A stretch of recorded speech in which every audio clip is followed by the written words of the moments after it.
Stanley with a knife.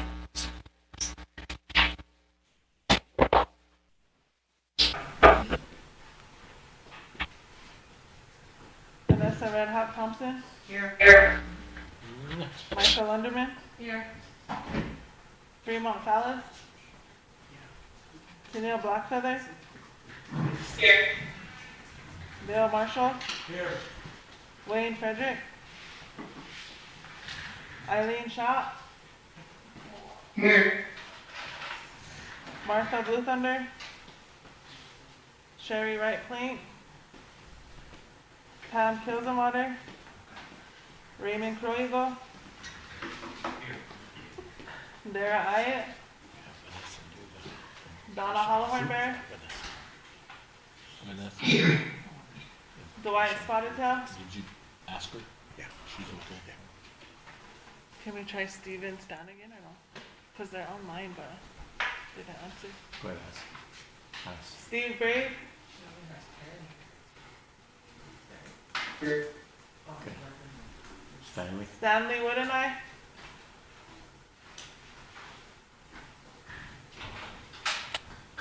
Oh. Okay. Let's see. How many we have? 11. 11? We got a quorum? Okay, council, we got a quorum, so we'll get started this morning. Chairman Herman can't be with us this morning. He's with his daughter. She's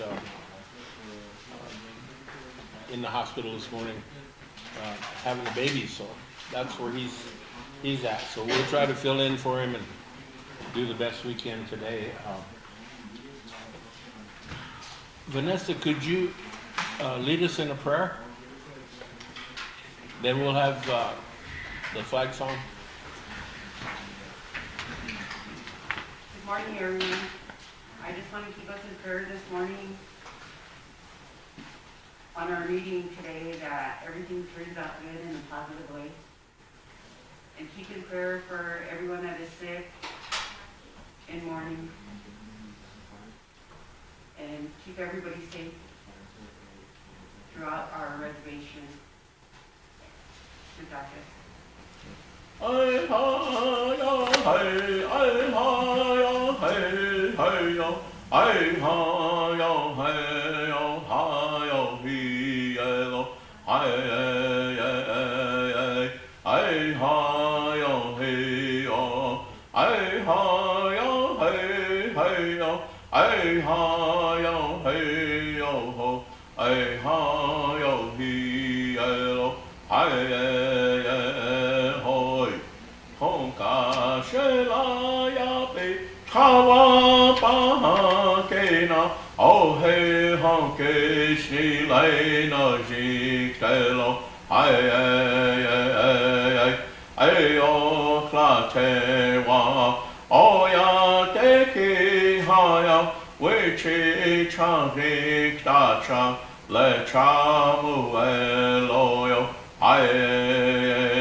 Council, we had a few people called in, want to be excused today. We have Dwight Spotted-Tail. Dwight called in, needs to be excused. Martha called in, she's sick. Wayne Fredericks has medical. Steve called, but I see he was online. Steve Brave. He said he's going to be in and out because he has medical. Oh, so he wants to be included? Okay, and Fremont. So we'll need a motion to excuse those people. Bill's moving. Seconded by Mr. Croigo. Question by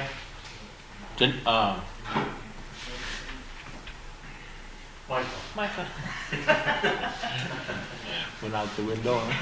Huh? All in favor? 1, 2, 3, 4, 5. Online. Online. Eileen. Yes. Donna. Yes. Tennille.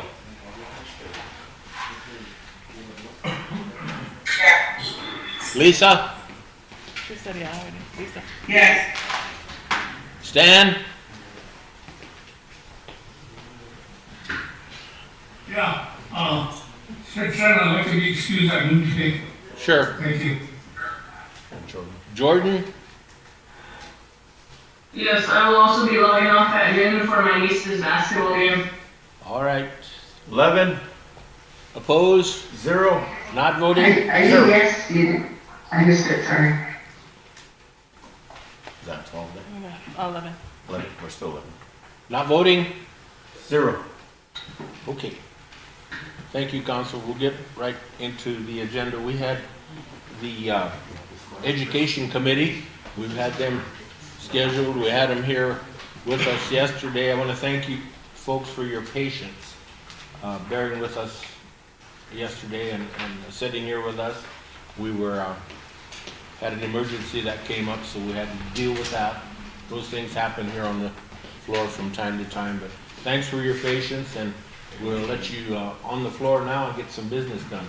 Thank you.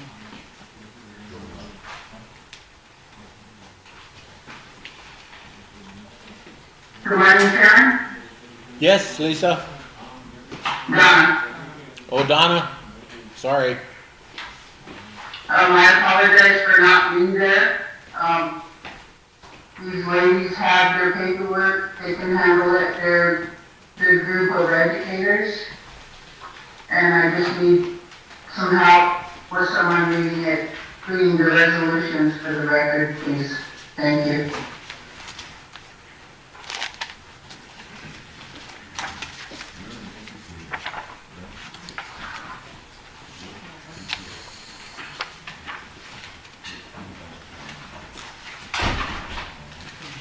She might need a speaker, I can't hear.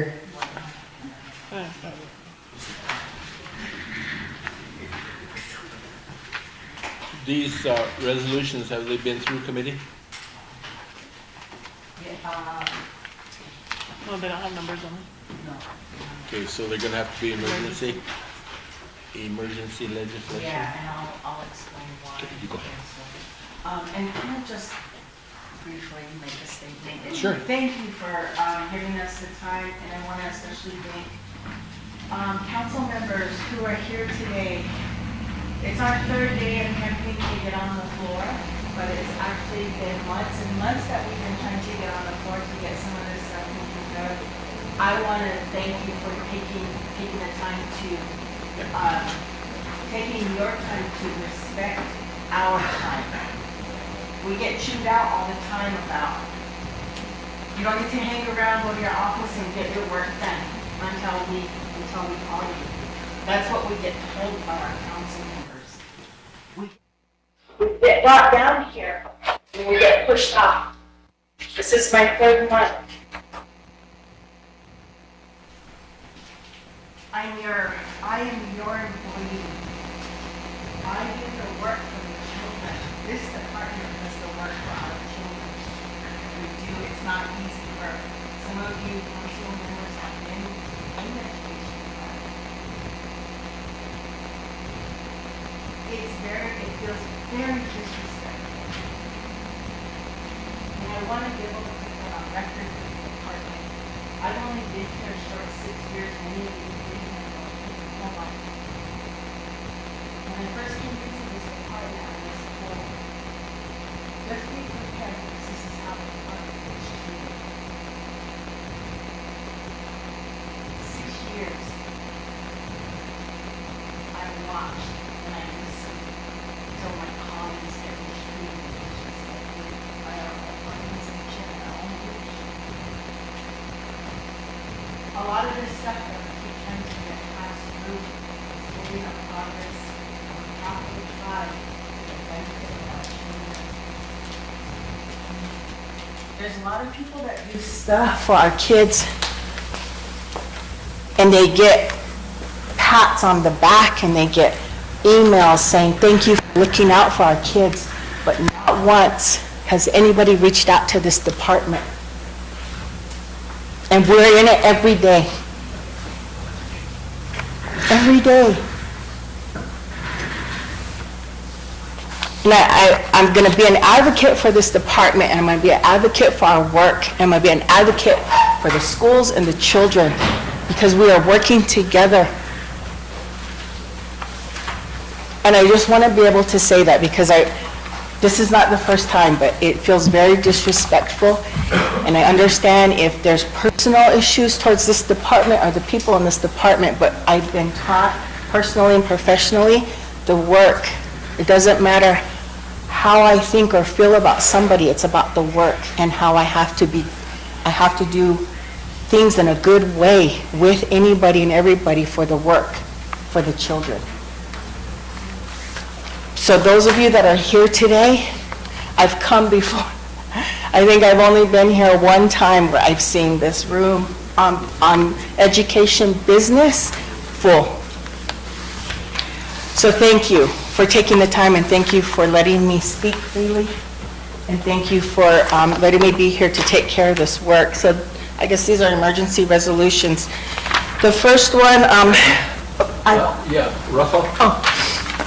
I'd like to respond to your comment. Yeah. Thank you for coming today. Thank you for having patience with us. I, for one, I want to apologize if I did something wrong to your department or I kept you away from the place. That's not our purpose.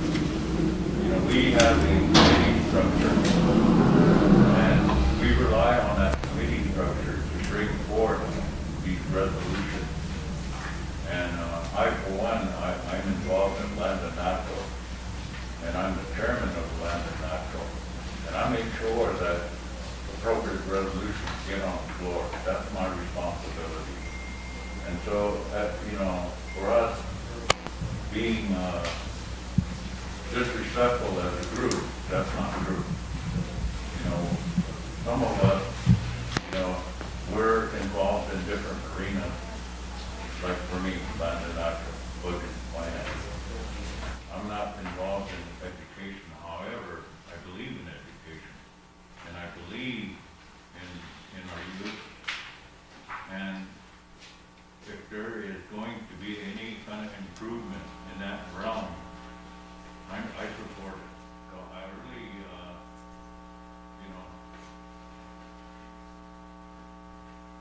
want to express myself in that forum. We do neglect a lot of our travel programs. There are many of our travel programs out there doing their best to keep this tribe going in a positive manner. But we neglect them, and it would be nice. There was a time where we would bring in programs and go over the programs and their accomplishment. We don't even do that anymore. But, that's not an excuse. We have 20 representatives, or 19 right now, but we all take responsibility. I just wanted to express that, I don't, I guess I'll apologize for myself if I've ever done anything against your department or against education. I don't think I've done anything, but, and I don't think I need to apologize, but I will. So thank you. I appreciate that. I appreciate that. I think the department appreciates that too. We hear it told, we see it, and I think we've done our best to just continue to. I don't know how the department has done it for as long as they've been there. I've only been here 6 years. And I'm just like, how do we keep going forward when this is how we get treated by the leadership? And it's not council as a whole, but there are. And I'm not here to, I just wanted to advocate, because there's many in the department, they won't say anything. And I think professionally I've learned, but also my value system is we encourage people to be able to share. And if somebody has mistreated you or disrespect you, there's always a conversation that should happen. And I don't think a lot of times our department's been allowed. I believe in education. I spent my whole career advocating and fighting for Native students, not just ours. So the work I do every day is meaningful. The work that we believe in, what we're doing. So when we're trying, I understand that there's a process, but I wanted to be able to share and advocate for our department. I appreciate your apology, and I don't mean any disrespect. No disrespect whatsoever.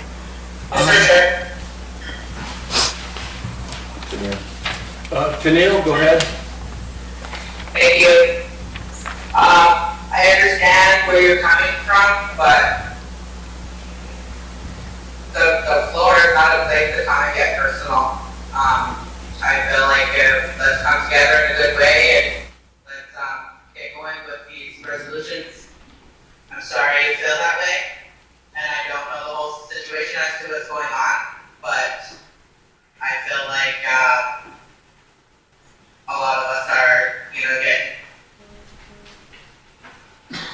you're pointing at us for something that we're not involved in. So if we could stick to the business, please. Thank you. Okay, should we get moving here, get into the resolutions? Yes. Okay, the first one, which is marked number 1. This is South Dakota Critical Race Theory Bill. This is in support, or is this opposing?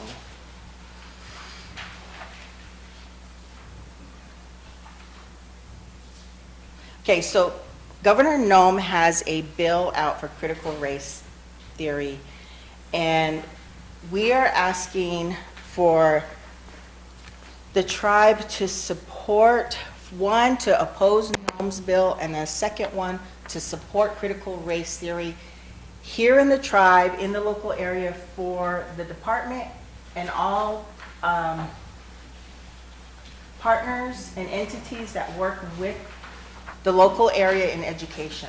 So critical race theory, the state of South Dakota or their Department of Education has not defined it very specifically.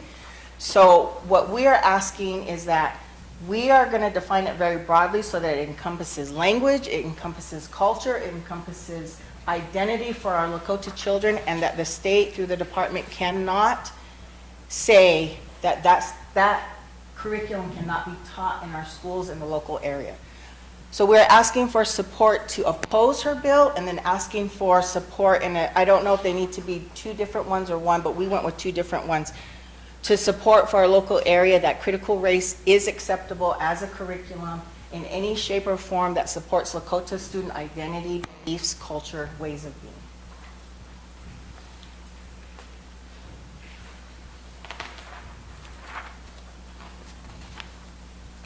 That's number 1.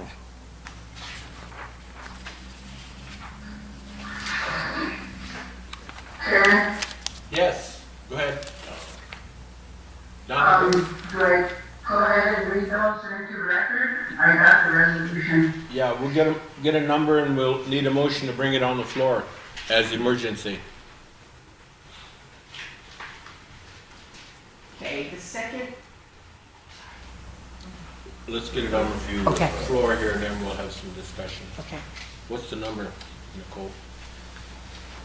2022-35. Okay, we'll need a motion to bring this And this on. is Donna. Yes, I'll move for emergency legislation. okay, we need a second. Micah, Micah, question by. question by Ray. All in favor? 2, 3, 4, 5 online. Lisa?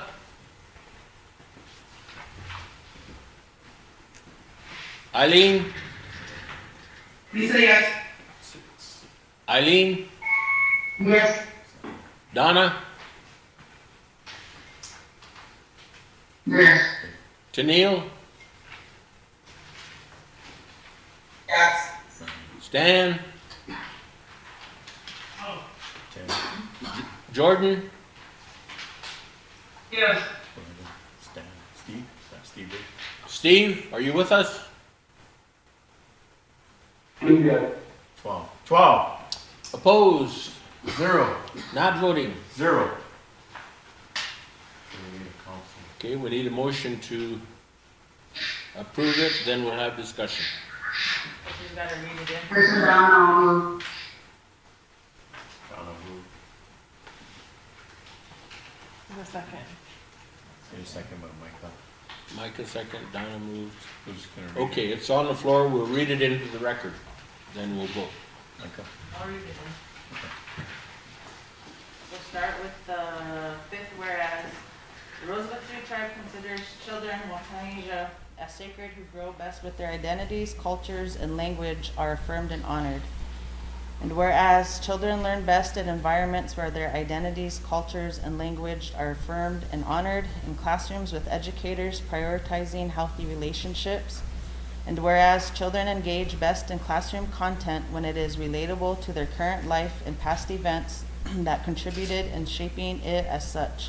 And students are able to understand and navigate complex and nuanced events with the help of skilled, caring adults who focus on said depth of knowledge.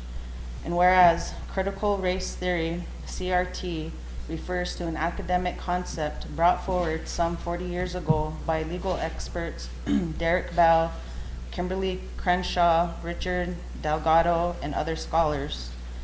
And whereas critical race theory refers to the systemic oppression built into systems such as law, criminal justice, underfunding of schools with students of color, as well as disproportionate disciplining of students of color, and segregated housing policies.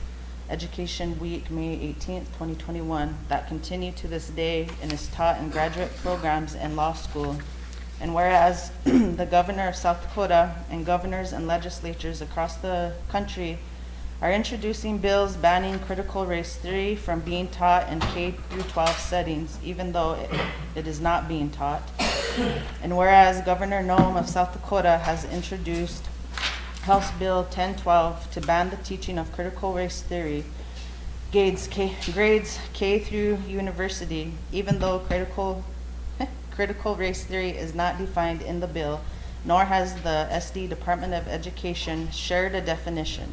And whereas House Bill 1012 will serve to isolate Native and Indigenous youth, as well as other children, from each other by not approaching discussions of race, racism, and history honestly with truth and compassion, where we learn from our mistakes and can find points of commonality in spite of them.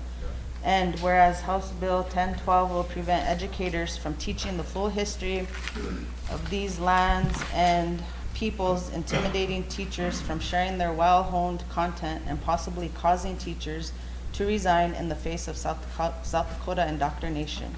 And whereas losing educators due to a state-induced hostile work environment and harming Wakaija is the opposite of helping children learn and grow in a safe environment, and the opposite of best practices in education. Therefore, be it resolved, the Rosebud Sioux Tribal Council is against House Bill 1012, protect students from critical race theory, with its stance against children's identity, culture, and language, the removal of safety in the classroom for educators and students alike, the denigration of accurate accounting of history lived in Oceti-Sakowin lands, and exercises its constitutional authority to state that the application of House Bill 1012 would be damaging for the Oceti-Sakowin people and all South Dakotans, and demands that content and pedagogy focused on culturally sustaining education are not removed from the classroom environments due to them being mislabeled as CRT.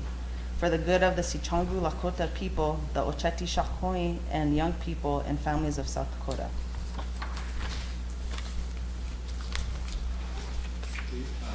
We'll have some discussion or questions or anything. Russell, you have a thought? Yeah, is this bill being presented this session, or has it gone through the process? And I guess my question is, do we have,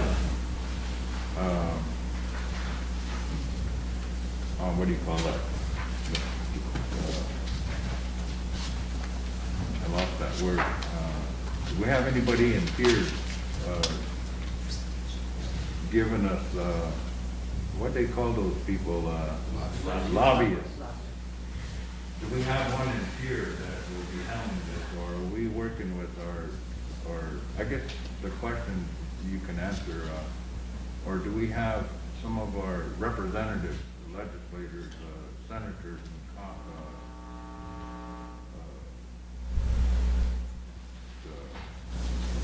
well, you know, we have, We got 2 senators up there, I'm sure that. yeah, I mean, so where is this at right now? So the bill is gonna come forward, they're not sure if it's gonna pass or not. So, the department is part of the South Dakota Educational Equity Coalition with Sarah White. And they do have people, that check in with Senator Heinert and Representative Bordeaux and others there. So they're not sure if the bill is gonna pass or not, but it's there. So in preparation for future work, whether the bill gets passed or not, NOM has a platform against CRT, and she's creating an educational environment, and she's using a play on words to try to expand diversity, but how she's doing it, it still puts our Native children in the back seat. So having the tribe support these means that through the department, we can continue to revert back to our resolution saying this is what our tribe supports. Our tribe has this resolution on file for support in supporting what we need to support for our kids, and that they cannot define critical race theory that is going to hurt our kids, our Native kids in the state. So we're waiting to see where that's going to go. So really this is about being able to, as we move forward, right now, if her CRT bill passes or goes forward, our public schools right now are utilizing curriculum that has been written and developed by local Native educators. And they are pushing, they have a public statement, they have a local policy in place saying that they're going to support that. But through that, with the Secretary of Education and Governor Noem, that could go away. So we've worked really hard to establish curriculum and put identity at the forefront in our local schools. And we are working on, we call them Principal Sichangu, instructional principles of learning, which say, when you come into our community, our schools with our Lakota children, here is how you work with them, not what you're teaching them, but this is how you work with them. And so we don't want any of that work to go away, and we don't want any of our curriculum by our indigenous educators to not be used either. Is there any other discussion, questions? If not, we have a motion to approve 2022-35. We'll need a question. Micah? Who seconded it? I'll question. Question by Russell. All in favor? 1, 2, 3, 4, 5. Online. Lisa?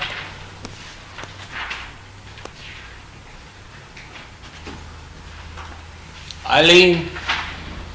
Yes. Donna? Yes. Stanley?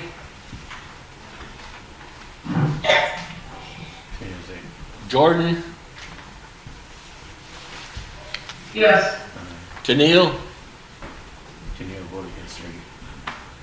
Yes, sorry. Steve? Is that 11? 10. Opposed? You're not voting too. 10, 0. Not voting? 2. Motion carried. Chairman, Yes. they would like this, is this email to the council rep tomorrow? Or it was to, they're requesting It was emailed to Education Committee. Donna can probably email it to council. Oh, Rhiann emailed it to all of council this morning, because they're asking. Okay, Vote on that. moving along to number 2 resolution. There was emails from the secretary's copy when she, right when she started. Okay. The second one is in support of, or this is the tribe condemning the removal of the mention of the Oceti Shakuin people and history, as well as the removal of inquiry standards in the draft release of the updated South Dakota Department of Ed Social Studies standards. So I think many of you have heard that discussion in the media. So educators, the tribes across the region worked really hard to make sure that the new South Dakota social studies standards included a lot of history and a lot of identity with the Shakuin.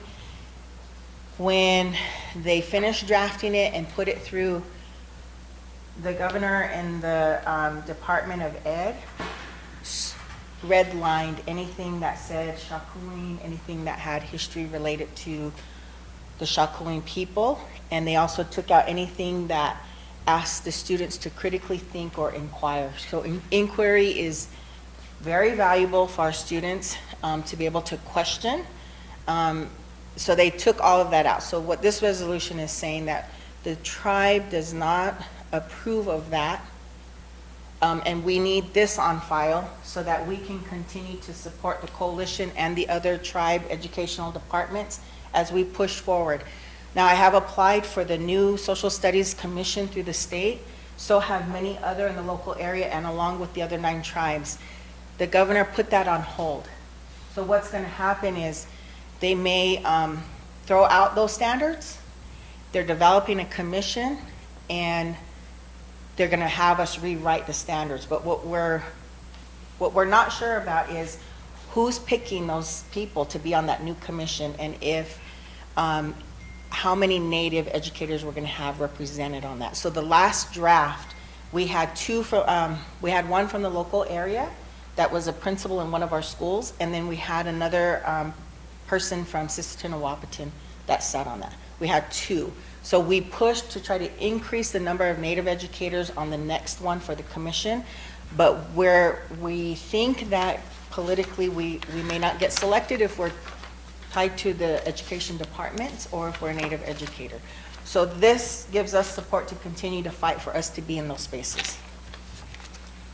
Okay, so the number will be 2022-36, and we'll need a motion to bring it on as emergency legislation. Micah, second.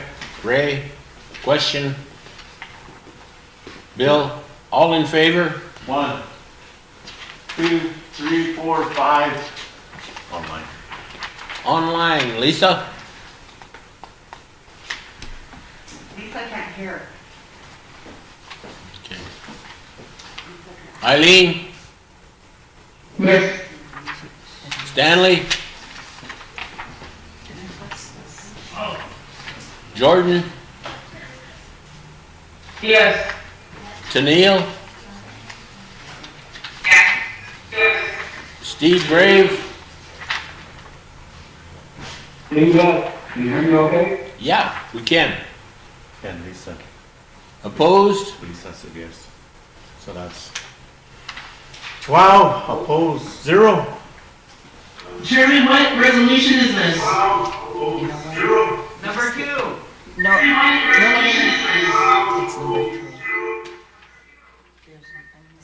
It's the SDDOEOSEU support. It's in parentheses under the resolution, Lisa. Hold on. No, I'm sorry. It's actually number 3. My number 2, if you guys have the same copy, I'm missing. So actually it's number 3. So number 2 kind of followed into number 3? Yeah, number 2 is, yeah, Number 2 is in support of the OSCUs, especially since we have Lydia Warren Soldier. In support of the OCUs, especially since we have Lydia Warren Soldier. In support of the OCUs, I think she turned it up. Somebody's mic's on.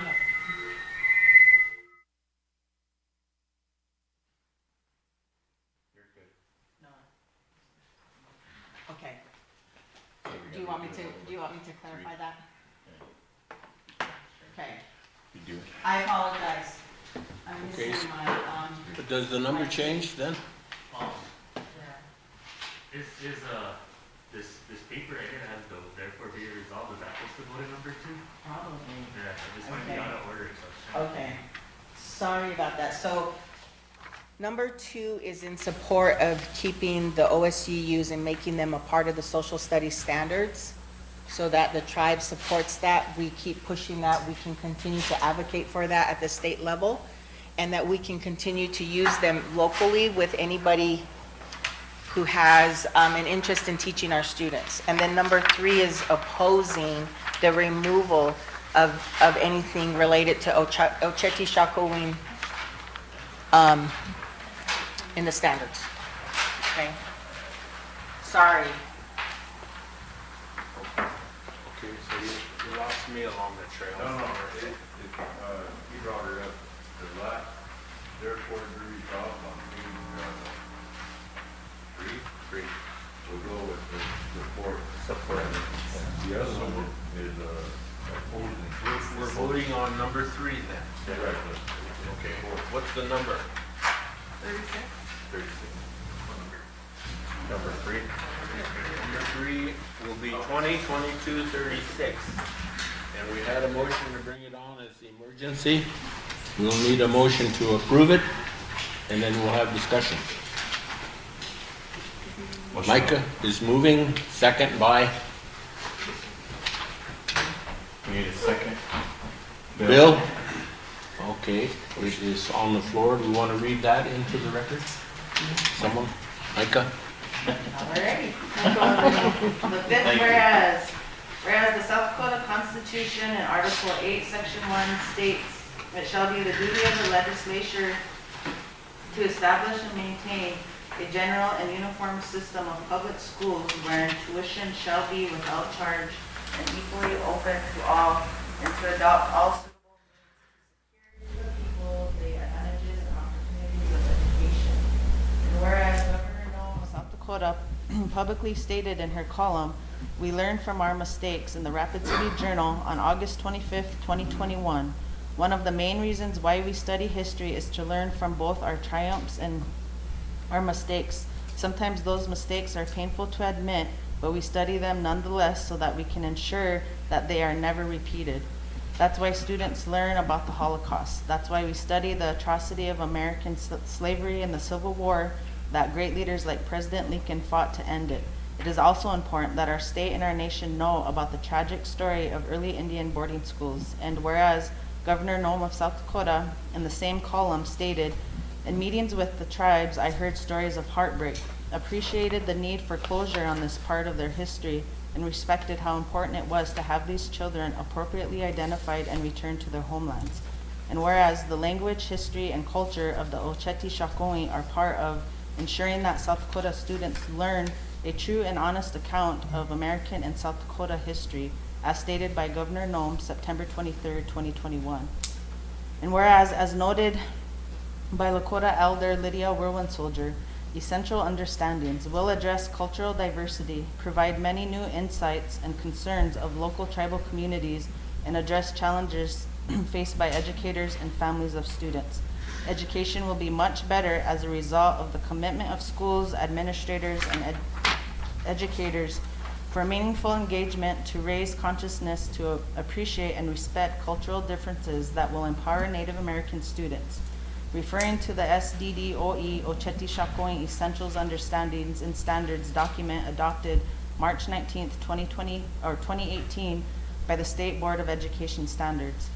And whereas the South Dakota Social Studies Content Standards in their current form do not reflect the original efforts made by the revision team of educators, stakeholders, museum experts, and administrators to remove potential partisanship in favor of critical thinking and a comprehensive learning of historical events that reflect all students in South Dakota, including those part of the Oceti-Sakowin people, by reaching a consensus on proposed standards over 8 days.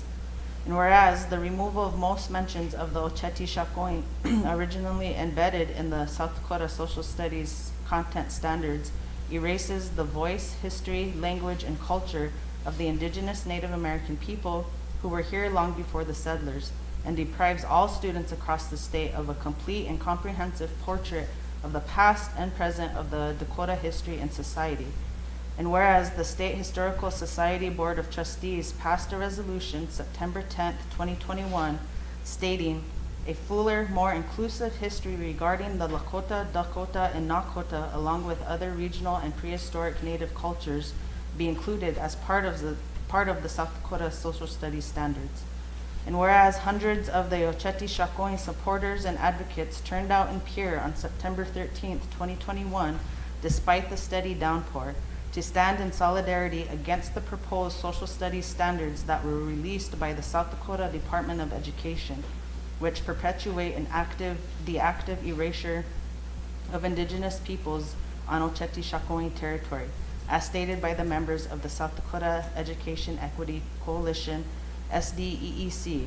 Now, therefore be it resolved, the Rosebud Sioux Tribal Council condemns the removal of the mention of the Oceti-Sakowin people in history, as well as the removal of inquiry standards in the draft released by the SDOEE August 6, 2021, and exercises its constitutional authority to demand the reinstatement of the consensus-based working draft of the South Dakota Social Studies Standards submitted July 2021 for the good of the Sicangu Lakota people, the Oceti-Sakowin, and all young people and families of South Dakota. Any discussion, thoughts, or question? Did you get it right now, Chairman? This is an opposing resolution, right? And number 2 would be the supporting resolution. All right. Sherry's fault. If there's no further discussion, we'll call for the question. Donna, I'll question. Question by Donna. All in favor? 1, 2, 3, 4, 5. Online. Lisa? Eileen? Yes. Stan?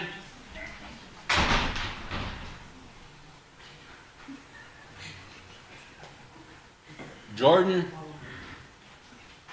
Yes. Tennille? Yes. Donna? Yes. Steve Brave? Yes. 10, Opposed?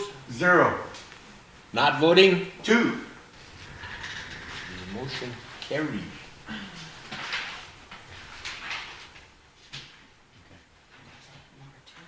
Well, we already established number 2, so can we just move forward with it? Yeah. Okay, so we've established number 2 is for support. And then do you want me to read it in? Do you want me to read it, or do you want to? Oh, we have to. Oh, you have to read it, okay. So do I need to explain? This is in support of the OSCUs being utilized, and we want them at the state level incorporated into the standards. So, Nicole, what number is that? That one I have on it. 37. I had a question on last resolution. 7? Yes, Lisa? Lisa.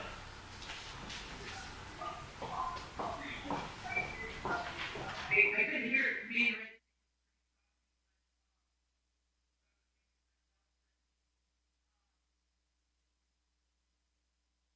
Can you explain the last, therefore be it resolved, the Rosebud Sioux Tribal Council condemns the removal mention of the Ochechi Shakopee people in history.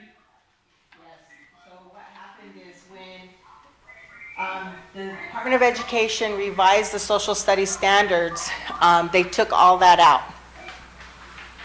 There's no more mention of anything native history, mention of Ochechi Shakopee in any part of those social studies standards. So that means if those get approved and pushed into the schools, our students here will not get that in their teaching.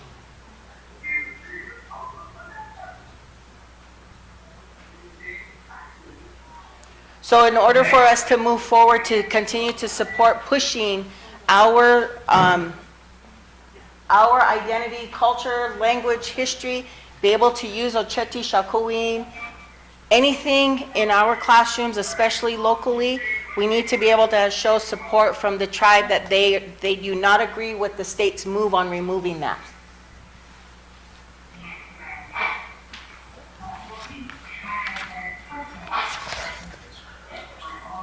Bill, did you have a thought? Question, I guess, I was reading, mine in two different places. So when you say local, do you mean just like Utah County School District or? Everybody. Holmesdale, all the way down to Holmesdale? Everybody. So locally, yes, for sure, Todd County, because they fall within our tribal lands. But as a department, we push out to all of our schools where our students are at. We support that. So it's not just here, but we say here because Todd County is our largest public school system within this direct area. Is that? So are you going to just East River and West River, or just in the boundaries of the Rosebud tribe? That's what he's questioning. I guess the fact that, she just said Lopez and Oakland High County School District, because there's, the 5 counties, basically milk scale, that's all the way down, there's native students in most of the school districts. Yes. On the East River. Yes. We want to be able to support that if that's what the tribe is wanting that, but this is also for the region with all the other 9 tribes. So there are 3 other tribes right now that have these same similar resolutions in place to protect what's being taught or not taught. Okay, is there any more discussion? We need a motion then, Nicole, to approve 37. We'll have to do emergency. It's got to be emergency first. Yeah. Okay. All right, is there a mover? Michael is moving to bring that on as emergency legislation. We will need a second. Ray, and a question. You need a question. Question. Bill. Bill? All in Did I favor? move? We got a motion on the floor, Lisa. Donna. Or Donna. We're bringing it on as emergency legislation. All in favor? 1, 2, 3, 4, 5. Lisa? DCS. Eileen? Yes. Stan?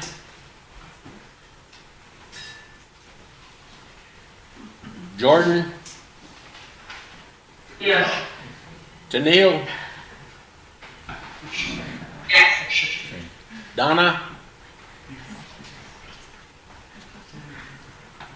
Yes. Steve?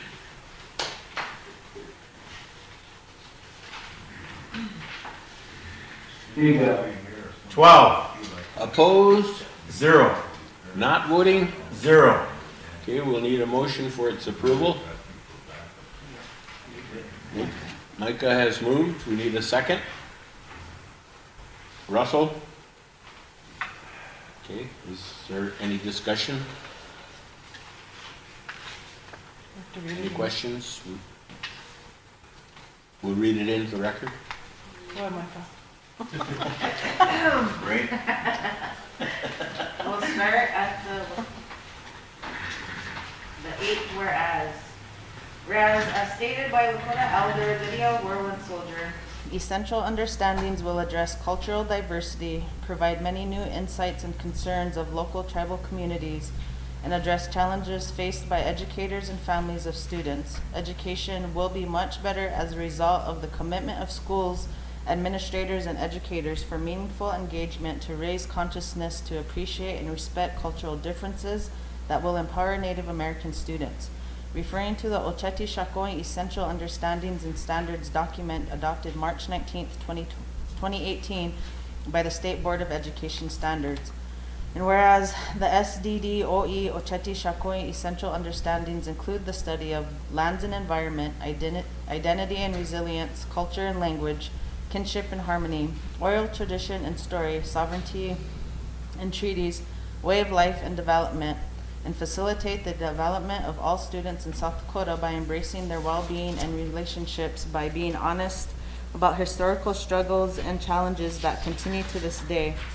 And whereas past legislative attempts at mandating the SDDOE Oceti Sakowin Essentials Understandings, OSEU, failed after assurances made by SDDOE that the OSEU would be incorporated when content standards were updated, the recent 2021 Social Studies revision process demonstrated South Dakota Department of Education's lack of such commitment with regard to the inclusion of the Oceti Sakowin Essential Understandings. And whereas teaching that supports SDDOE, OSEU, and critical race theory brings forward historical and continuing systemic oppression of Indigenous and Native peoples, honors and respects Indigenous peoples, affirming the identity of Wakayija and empowering them for future endeavors. And whereas the students grow when approaching discussions of race, racism, and history honestly, with truth and compassion, where we learn from our mistakes and can find points of commonality in spite of them.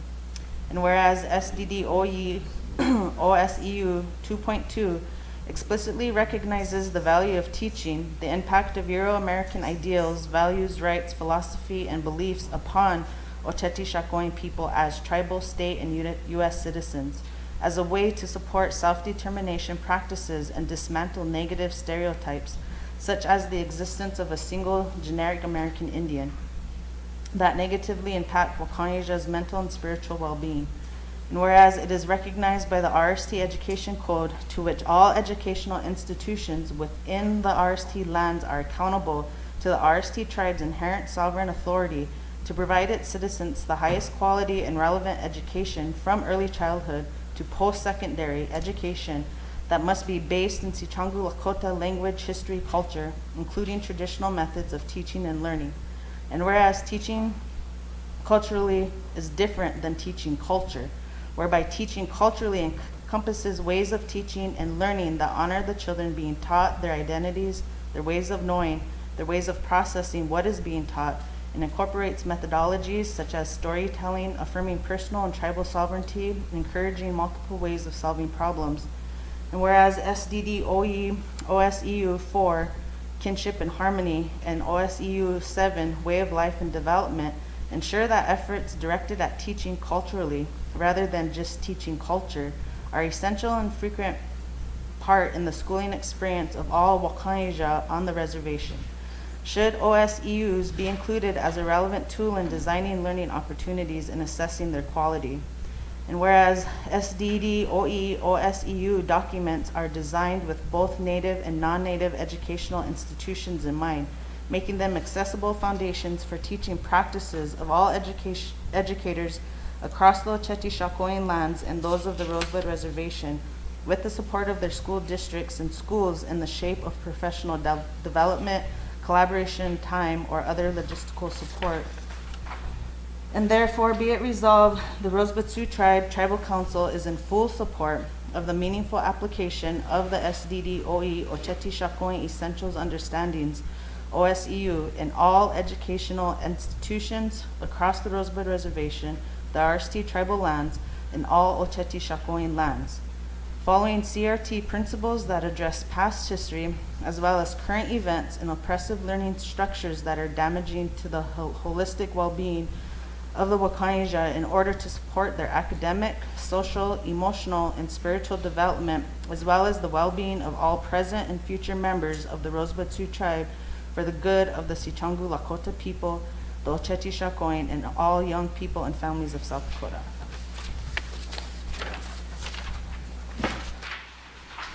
Okay, our motion is on the floor to approve 2022-37. If there's no further discussion, we'll call for the question. I had a question. Oh, go ahead, Ray. I guess, did you get any thoughts from the treaty council on all this stuff? And No, but I do follow the work that they do. And if there's any questions, I usually will reach out, but no, we haven't. okay, I'm just curious their opinions on the We situation. could though, I mean, absolutely should. I know Phil and I have talked about, how the treaty has to support the work and then that we support the work of the treaty in terms of education, so. Need a question? Russell? All in favor? Who's second? I'll question.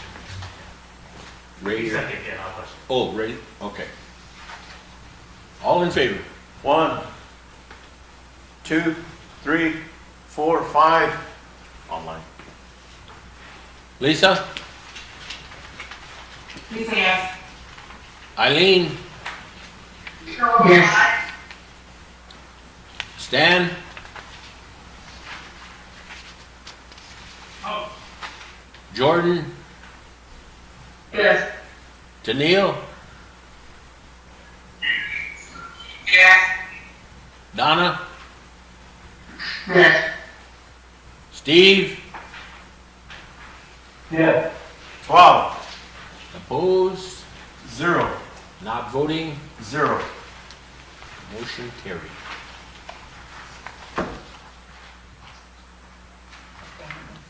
Number 4.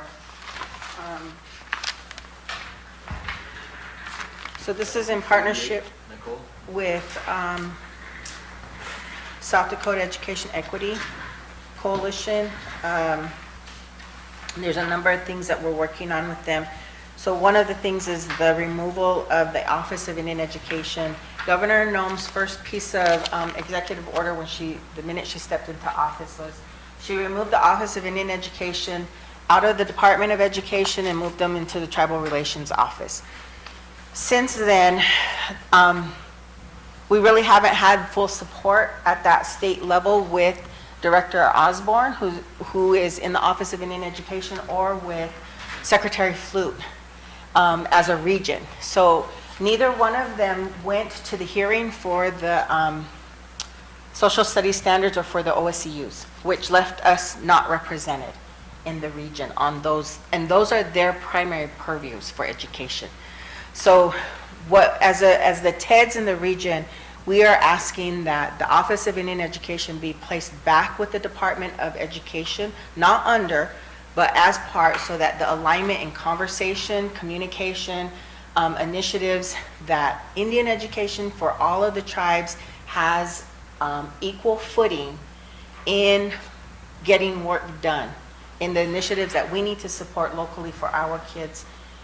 It's easier, and we've made a bigger impact in the Department of Education, but once it moved over, Director Osborne has not written a report. He has not given a report. He attends the monthly meetings of the Great Plains Tribal Education Directors meeting, but he doesn't give a report. He doesn't really offer much. And the only person that gives us information is an interim director through the Department of Education who is not linked to us in any way. So this is one of the initiatives. The other one is, this looks like it's not.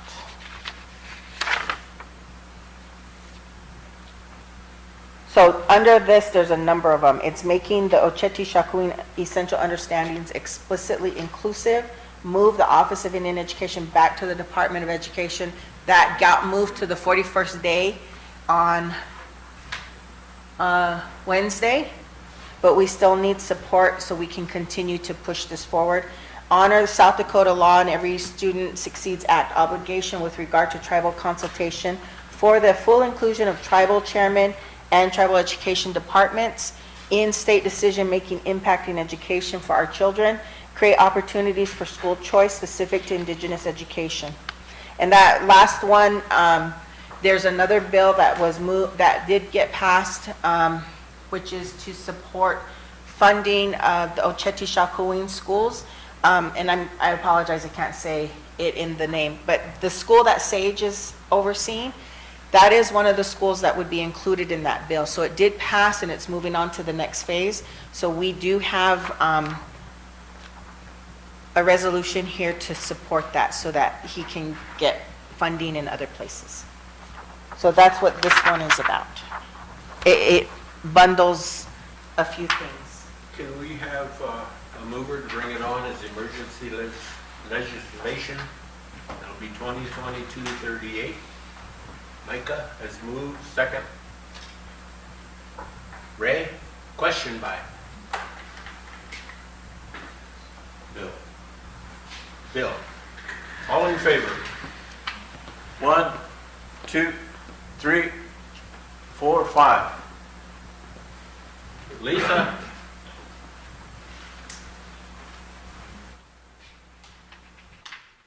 Eileen?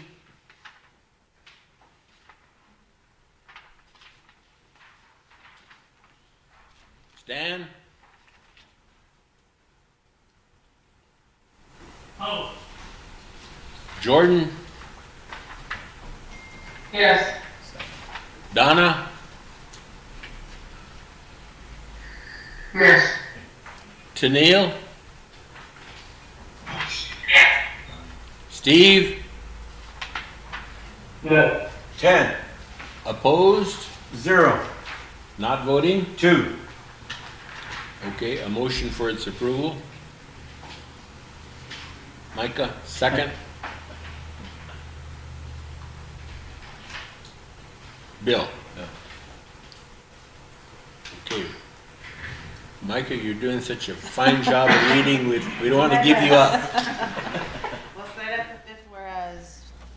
Whereas Indigenous education equity in South Dakota can be attributed to a perpetual lack of parental choice, meaningful tribal consultation, authentic Indigenous representation in state decision-making, and Indigenous representation and inclusion within state content area standards.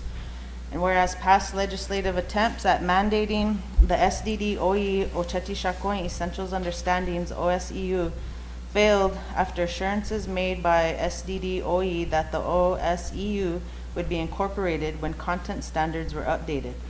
The recent 2021 Social Studies revision process demonstrated South Dakota Department of Education's lack of such commitment with regard to the inclusion of the Oceti-Shakowin Essentials Understandings. And whereas Executive Order 2019-01 removed the Office of Indian Education from the South Dakota Department of Education and placed it under the supervision of the South Dakota Department of Tribal Relations.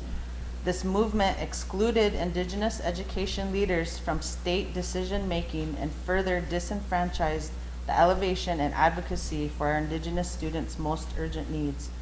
The greatest disservice the circumvention of responsibility has yielded is a continuous failure of the state public educational system to provide an appropriate and effective educational curriculum to serve Lakota students. And whereas the traditional school curriculum has not adequately met the academic, cultural, or spiritual needs of students from tribal communities, resulting in lower graduation rates, lower attendance rates, some of the lowest assessment scores in the United States, exceedingly higher dropout rates than their non-native counterparts. And whereas the United Nations Declaration of the Rights of Indigenous Peoples, Article 14, Section 1, recognizes Lakota tribes, Lakota communities, and Lakota parents possess the inherent right to establish and control their educational systems and institutions and provide curriculums in their own languages in a manner appropriate to their cultural methods of teaching and learning that will best meet the needs of their children. And whereas the United Nations Declaration of the Rights of Indigenous Peoples, Article 15, Section 1, recognizes Indigenous peoples have the right to the dignity and diversity of their cultures, traditions, histories, and aspirations, which shall be appropriately reflected in education and public information. And whereas the South Dakota Department of Education reported that there is a 35-point difference between how our Native American and white students perform on the National Assessment of Educational Progress, reading at 4th grade, and a 24-point gap at 8th grade. And whereas despite barriers, tribal governments and Native communities around the country, in coordination with their states' legislatures, are innovating through community-based models of Indigenous education to create Native education programs that fulfill the unique needs of American Indian, Alaska Native, and Native Hawaiian students. And whereas the South Dakota Education Equity Coalition, SDEEC, is a community of stakeholders who are committed to promoting diverse, equitable, and inclusive learning environments for future generations, the SDEEC envisions a day when youth residing in the indigenous territory of the Lakota, Dakota, and Nakota have access to innovative, equitable, and inclusive educational environments that leverage the diversity of languages and cultural identities represented. Whereas SDEEC is seeking to legislation to improve the education of Native American students through legislative actions that would make Oceti Sakowin essential understandings explicitly inclusive within state standards, move Office of Indian Education back under the Department of Education, honor South Dakota law and Every Student Succeeds Act obligation with regard to tribal consultation for the full inclusion of tribal chairmen and TEDs in state decision-making impacting education, and create opportunities for school choice specific to Indigenous education. And now therefore be it resolved that the Rosebud Sioux Tribe hereby agrees to join the South Dakota Education Equity Coalition. Be it further resolved that the Rosebud Sioux Tribe endorses the legislation being advanced by the coalition that would contribute to the academic prosperity of Indigenous students in South Dakota, consistent with their inherent right to be who they are ethnically. Okay, we have a motion on the floor to approve 2022-38. Is there any further discussion?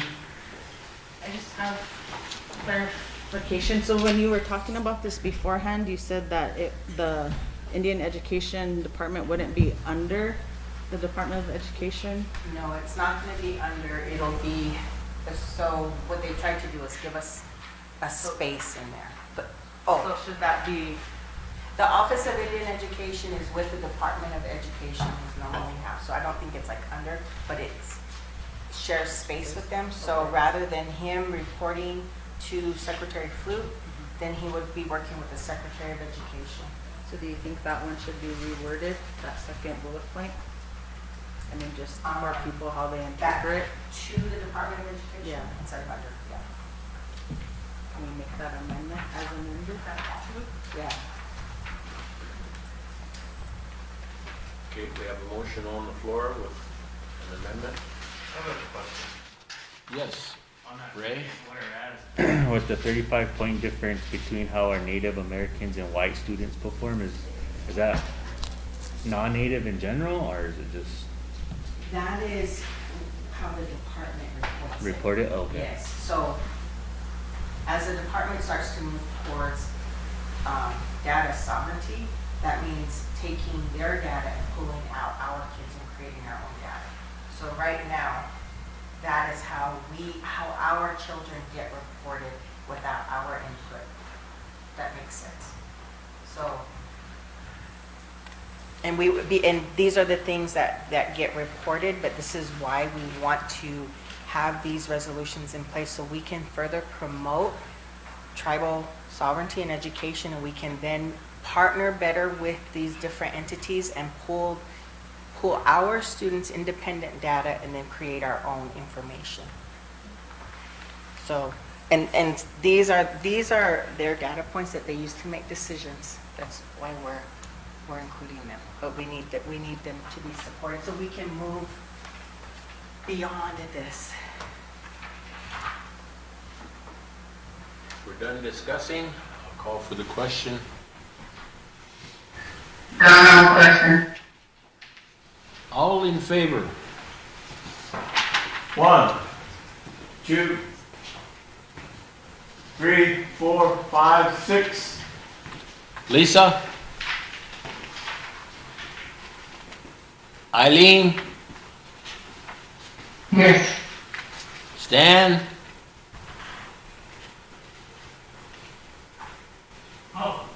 Lisa, yes. Jordan,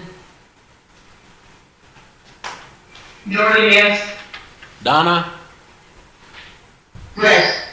Tennille, Yes. Steve Brave. Yeah. 13. Motion carried. What is it, 13-0? 13-0-0. I'm gonna skip 5 because I have a missing piece. So I'm gonna skip 5. And we'll go on to 6, which is the handout that you were given last, which is, this is in support of Bill SB 139, which is to fund schools. Full support to provide funding for the creation of Oceti Shakuin community-based schools. And we want to be able to support this because we have one of these schools in our community, and Sage is the founder and director of that school. That is number 6. Yes. Yeah, it was the handout, yeah. Okay, we'll need a motion to bring that on as emergency, and the number would be 40? 39. 39. 40? 39. 39. Is there a mover? We'll bring it on as emergency. Micah is moved, seconded by Ray, questioned by Fremont. All in favor? 1, 2, 3, 4, 5, 6. Lisa? Lisa, yes. Eileen? Yes. Stan? Oh, Jordan? Yes. Donna? Yes. Tennille? Yes. Steve? Yeah. 13. Opposed? 0. Not voting? 0. Motion to approve. Micah, second. Ray. Okay, it is on the floor. Start at the 8th, whereas the critical conditions regarding Indigenous education in South Dakota continue to be absent and ignored narrative of the State Department of Education. Statewide achievement data reflects that incontestable truth that the education system is failing our Indigenous students, as evidenced by the achievement gap. In the state's 2 largest urban areas, Sioux Falls and Rapid City, Indigenous students are underperforming and graduating at or more than a 50% deficit compared to their in-district and statewide peers. Whereas the following recent actions demonstrate how efforts from Governor Noem's administration are not only seeking to eliminate Indigenous people of the past, but are disenfranchising the voice of Indigenous people of the present from the narrative of South Dakota. Executive Order 2019-01, which removed the Office of Indian Education from the South Dakota Department of Education and placed it under the oversight of Tribal Relations. The entire nature and postponement of the SD Social Studies revision process, proposed bill protecting students from action civics, proposed House Bill 1012, an act to protect students from critical race theory, South Dakota Board of Regents opportunity for all policies that call for the replacement of diversity centers with opportunity centers.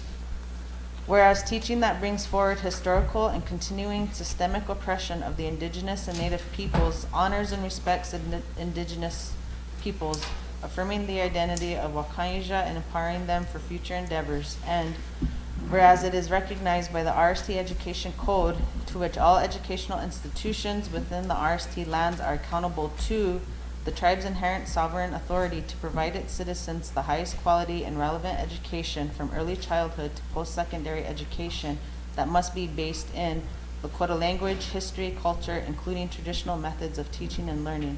And whereas teaching culturally is different than teaching culture, whereby teaching culturally encompasses ways of teaching and learning that honor the children being taught their identities, their ways of knowing, their ways of processing what is being taught, It incorporates methodologies such as storytelling, affirming personal and tribal sovereignty, encouraging multiple ways of solving problems. Therefore, be it resolved, the Rosebud Sioux Tribal Council is in full support of SB 139, an act to provide for the funding and creation of Oceti-Sakowin community-based schools to foster the holistic well-being of all Wakainja in order to support their academic, social, emotional, and spiritual development, as well as the well-being of all present and future members of the Rosebud Sioux tribe for the good of the Sicangu, Lakota people, the Oceti-Sakowin, and all young people and families of South Dakota.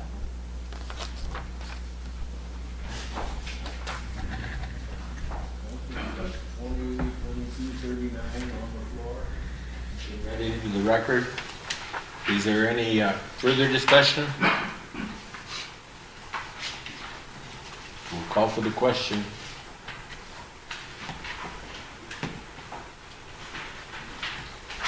Yes, Russell? All in favor? 1, 2, 3, 4, 5, 6. Lisa? Lisa, yes. Eileen? Yes. Stan?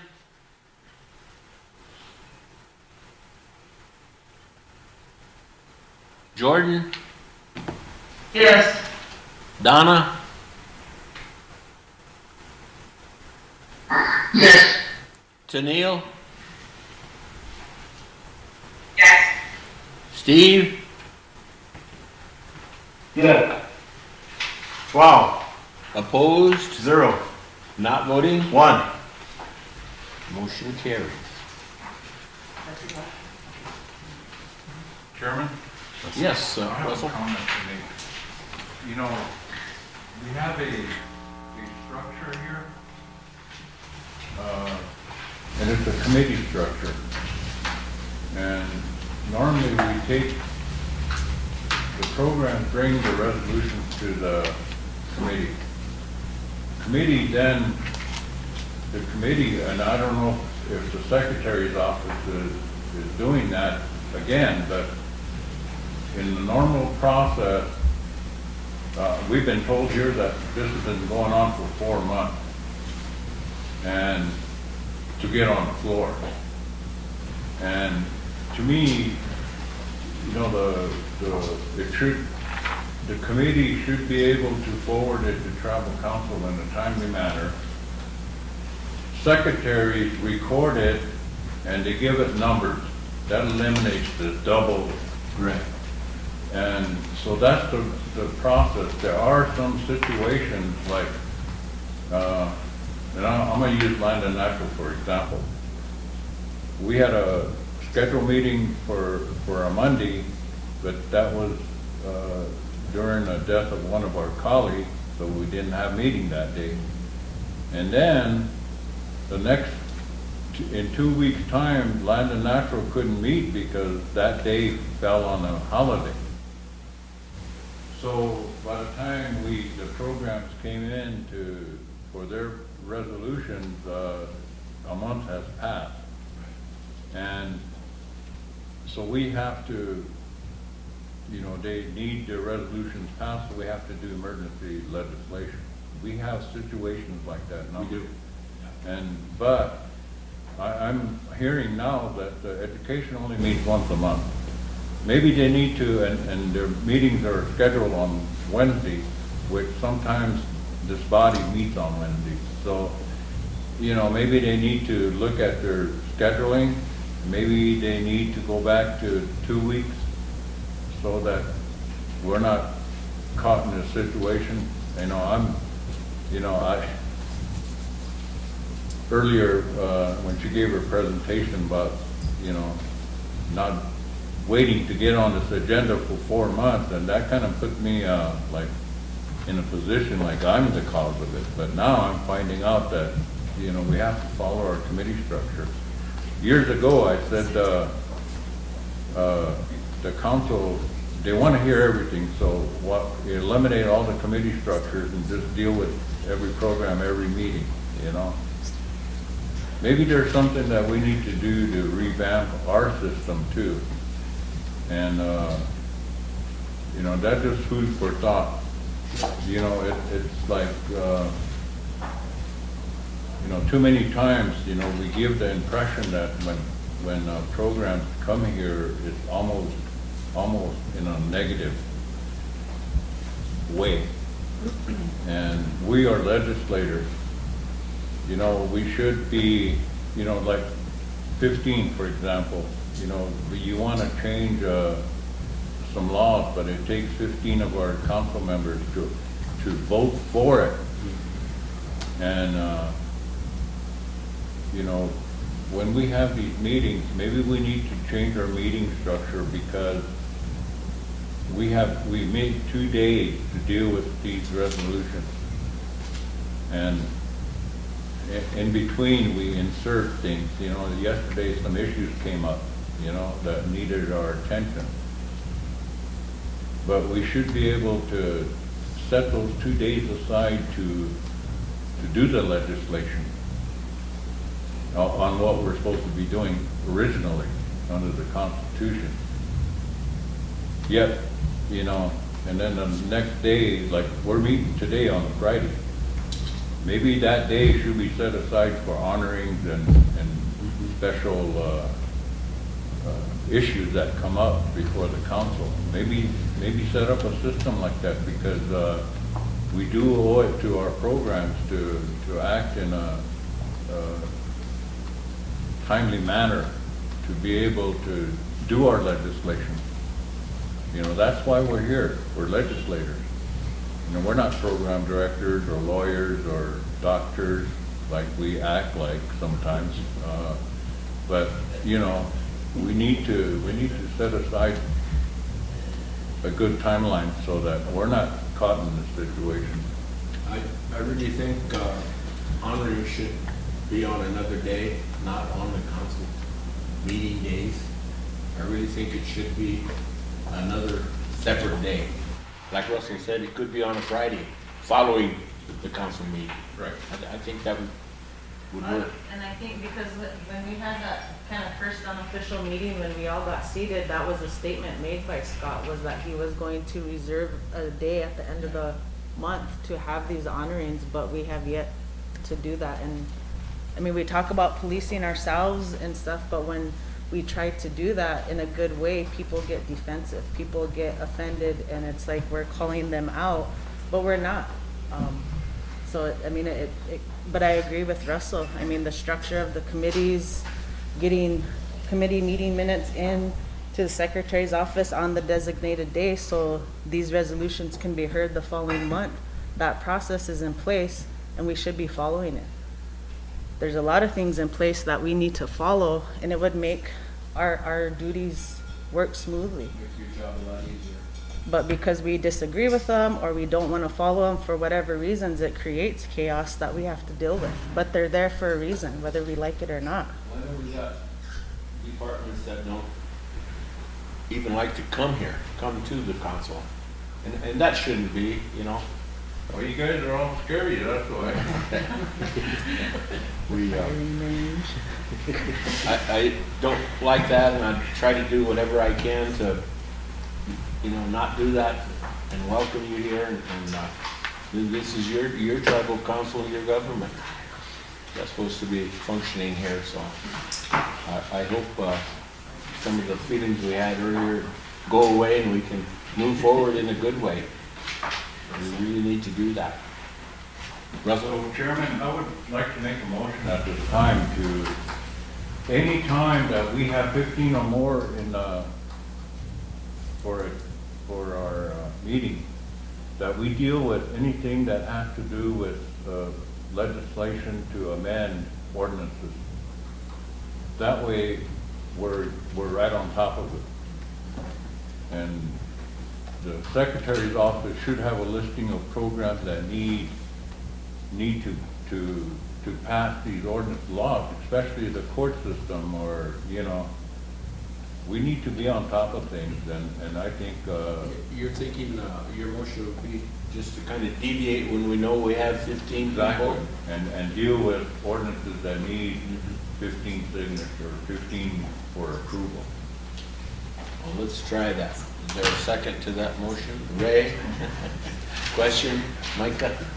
All in favor of that motion? And you're reading the motion? 2, 3, 4, 5, 6. Li- what's the motion we read? Lisa, you want the motion reread? Yes, please.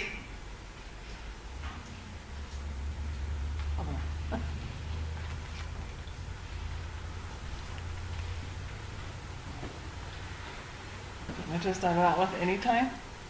No, you can't hear it at all. I'm gonna start out with any time? Anytime we have a council meeting. And and 15 we or have more? 15 or more present, that we should deal with all the, Amendments to amendments ordinances. to And like ordinances readings or and stuff? resolutions Yep. that require 15 or more. Okay, that's what I have. Lisa, can you hear? Because I don't have a microphone. I didn't hear the motion. Read it in your microphone, it's so good. Come on, man. Does that one work? She can hear me.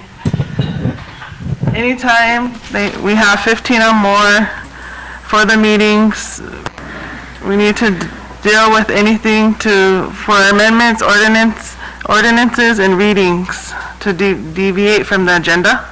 That's what okay. Get that, Lisa? Yes, I vote yes. Okay. Eileen? Yes. Stan?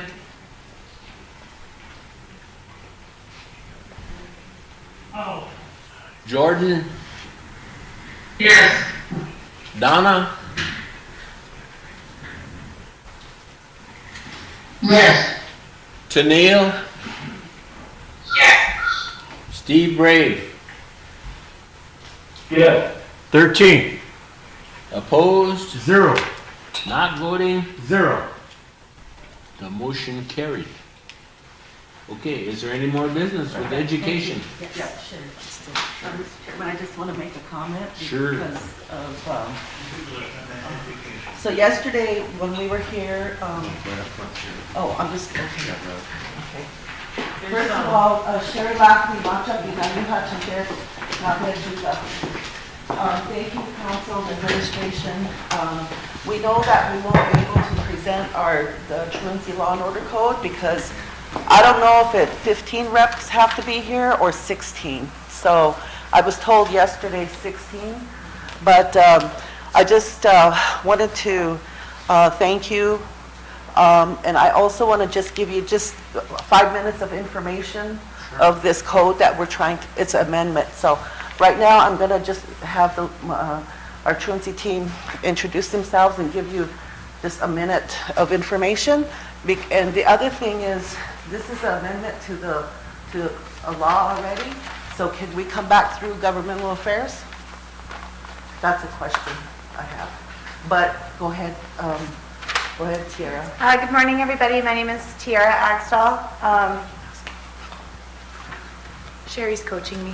I am a consultant with RST Education. I previously worked for RST Education as a truancy intervention advocate, and prior to that, I was the truancy liaison consultant for Children's Court. My name is Melissa Gabriel. I'm a family advocate.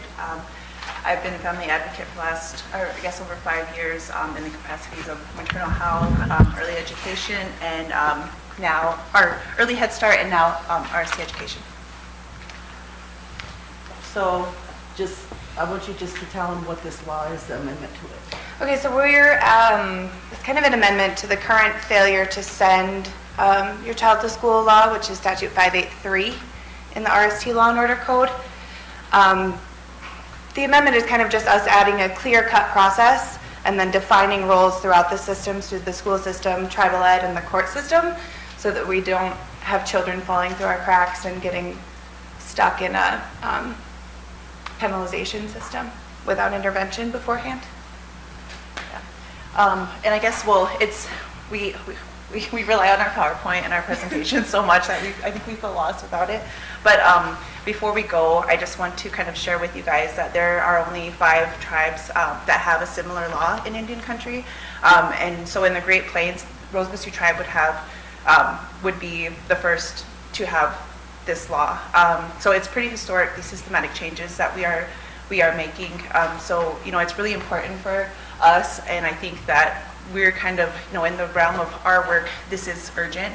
And it's, with the pandemic, the disparities have been even more so for our children, and, they don't have a voice. So that's what we're here for, is to advocate for them. And so we're really excited to make these changes. We've been working on this, and we've been waiting, I think for a year now to get on to present this. So I really do thank Russell for bringing up, doing things in a timely manner, because the way that this is designed is to pay us back in the future. It's designed to, have strict timelines, to have structure, to have a clear process, so that way we're avoiding duplication of services. We're avoiding, letting a lot of these children just kind of sit to the wayside. And so, we have a lot of partners that are excited and on board. We've been, getting texts throughout this week, just kind of, we're all anticipating this. So I really want to thank you guys for giving us your time right now, because, we do see it as very valuable, and we respect that. And we're excited to be able to present the full code to you guys. Also, this law, the amendment to this law has been in making for 3 years, collaborating with schools. Janet Routson at the time, now she's Judge Routson at Children's Court, Lloyd Guy, Eric, Melody McCoy out of North.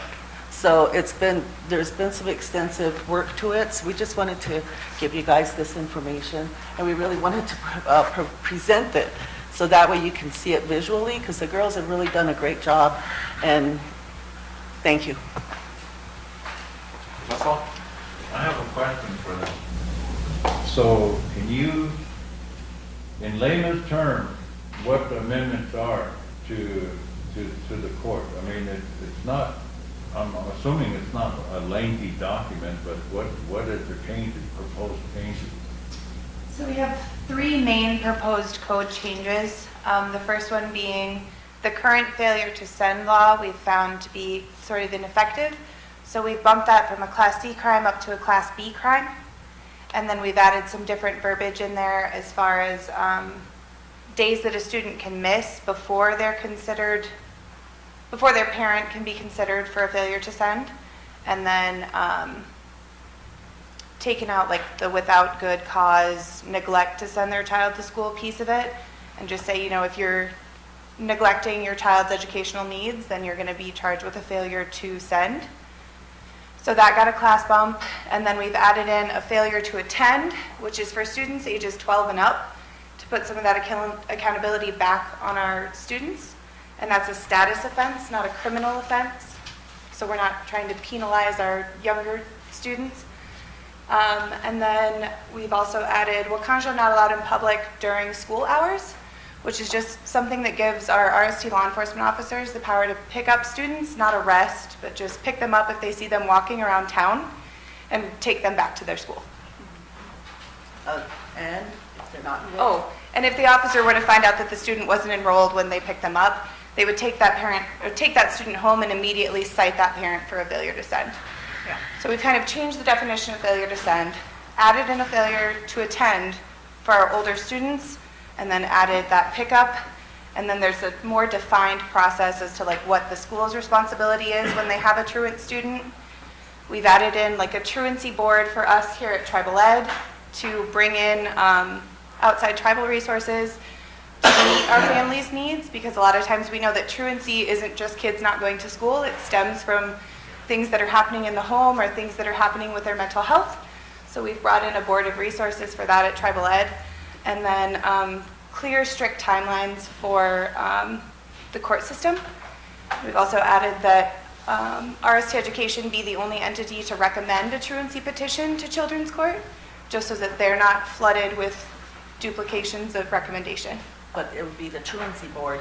The truancy board would be made up of, go ahead. Right. The truancy board would be made up of different service providers, so tribal ed would never make the recommendation without a consensus of the truancy board.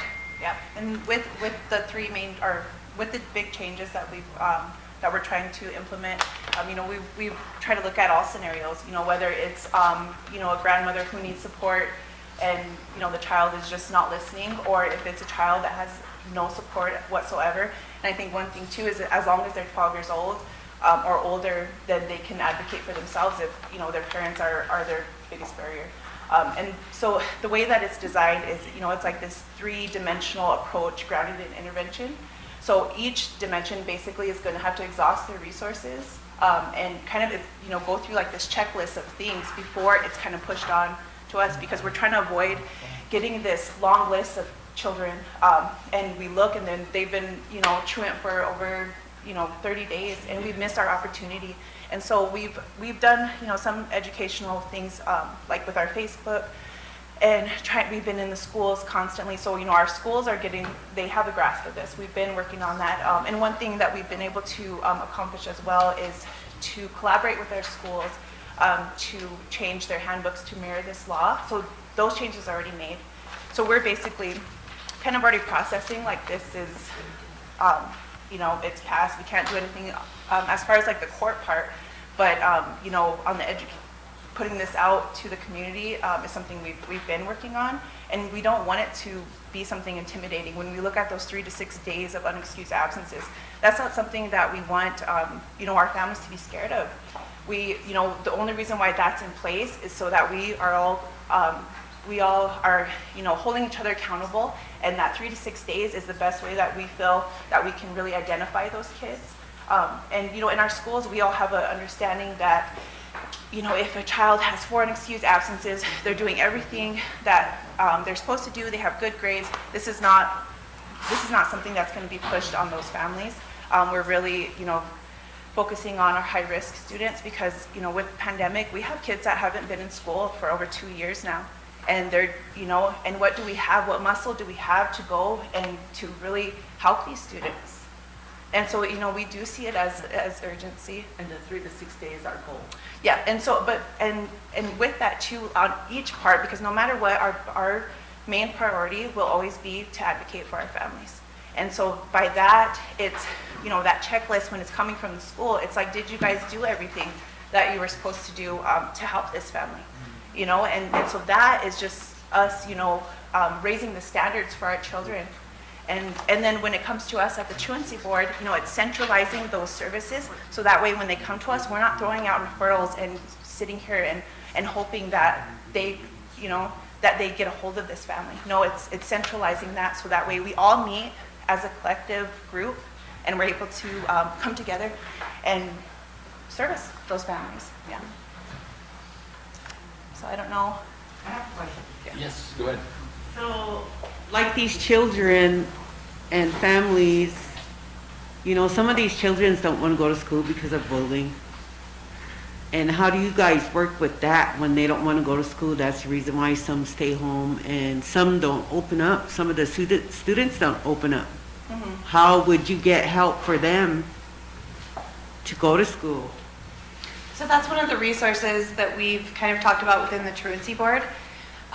It's a wraparound system, so it applies to the entire household. So if you had a student that was not wanting to go to school because they were being bullied, then we would sit down with the family and do like a needs assessment. And as far as like what a parent felt was adequate, what the student would feel was adequate, and bring in those service providers, so bring in mental health if we needed to, have those tough conversations with the school about, you know, this is happening and what are you doing about it? And just advocate for our kids and overcome those barriers for regular school attendance, no matter what they were.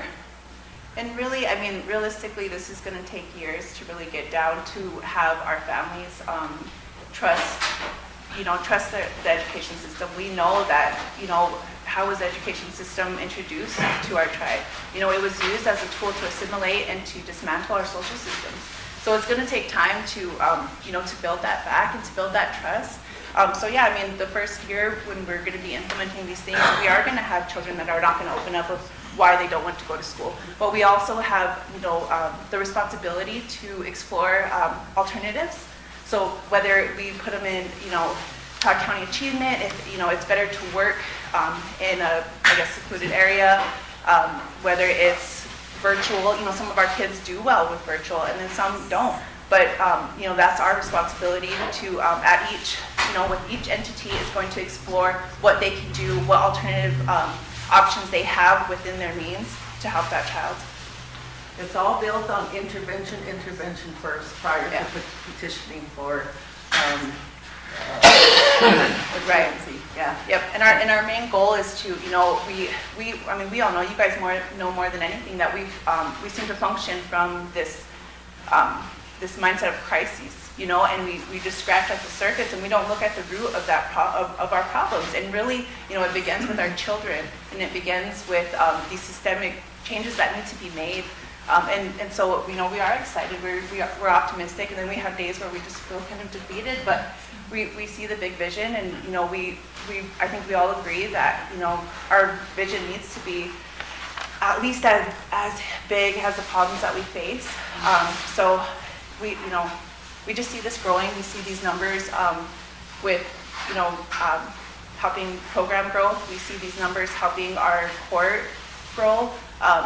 We are optimistic about it, and it's going to take time, but this is our groundwork. And we've got how many referrals that are 18 and 20? Oh, so another thing, part of this is collecting data to be able to support that growth. So one thing, and I think it was just like one semester from one school, we got a list, and this was kind of one of like our shorter list of students, and I just kind of went through and identified, which ones were 18 and older, which even though we can still service, we can't really push this law on. We've lost opportunity with them, basically. And then we went through and kind of highlighted which ones are going to be aging out in the next 6 months, how many are going to be aging out in the next year. And that's something that it kind of bugs me, because it's like every time that, every year, how many kids have we lost opportunity with? And, we could have helped. We could have, and so this system is going to be able to help us, kind of identify who are the high risk, who need this, because right now we're just kind of functioning off of referrals just coming in, and we just kind of do what we can with what comes in. And so this is going to give us structure and process, and it's going to hold all parties accountable, because no matter what, we're all stakeholders in our children's education. We're all affected by it. What else was I going to say? So we're trying to get to to make decisions with our students at the center of all of those decisions. And that's the way we kind of want to function, so that way, they're able to inherit a healthier society, because they're going to be the ones that pick up the pieces when we're done. Another thing is, the only thing that we have to go on right now is failure to send your child to school. And we've tried to push that law a couple times, and we didn't get anywhere. So here at Tribal Ed, as the Truancy family advocates, we have just that law to push on to our families, to hold them accountable, and it's not working.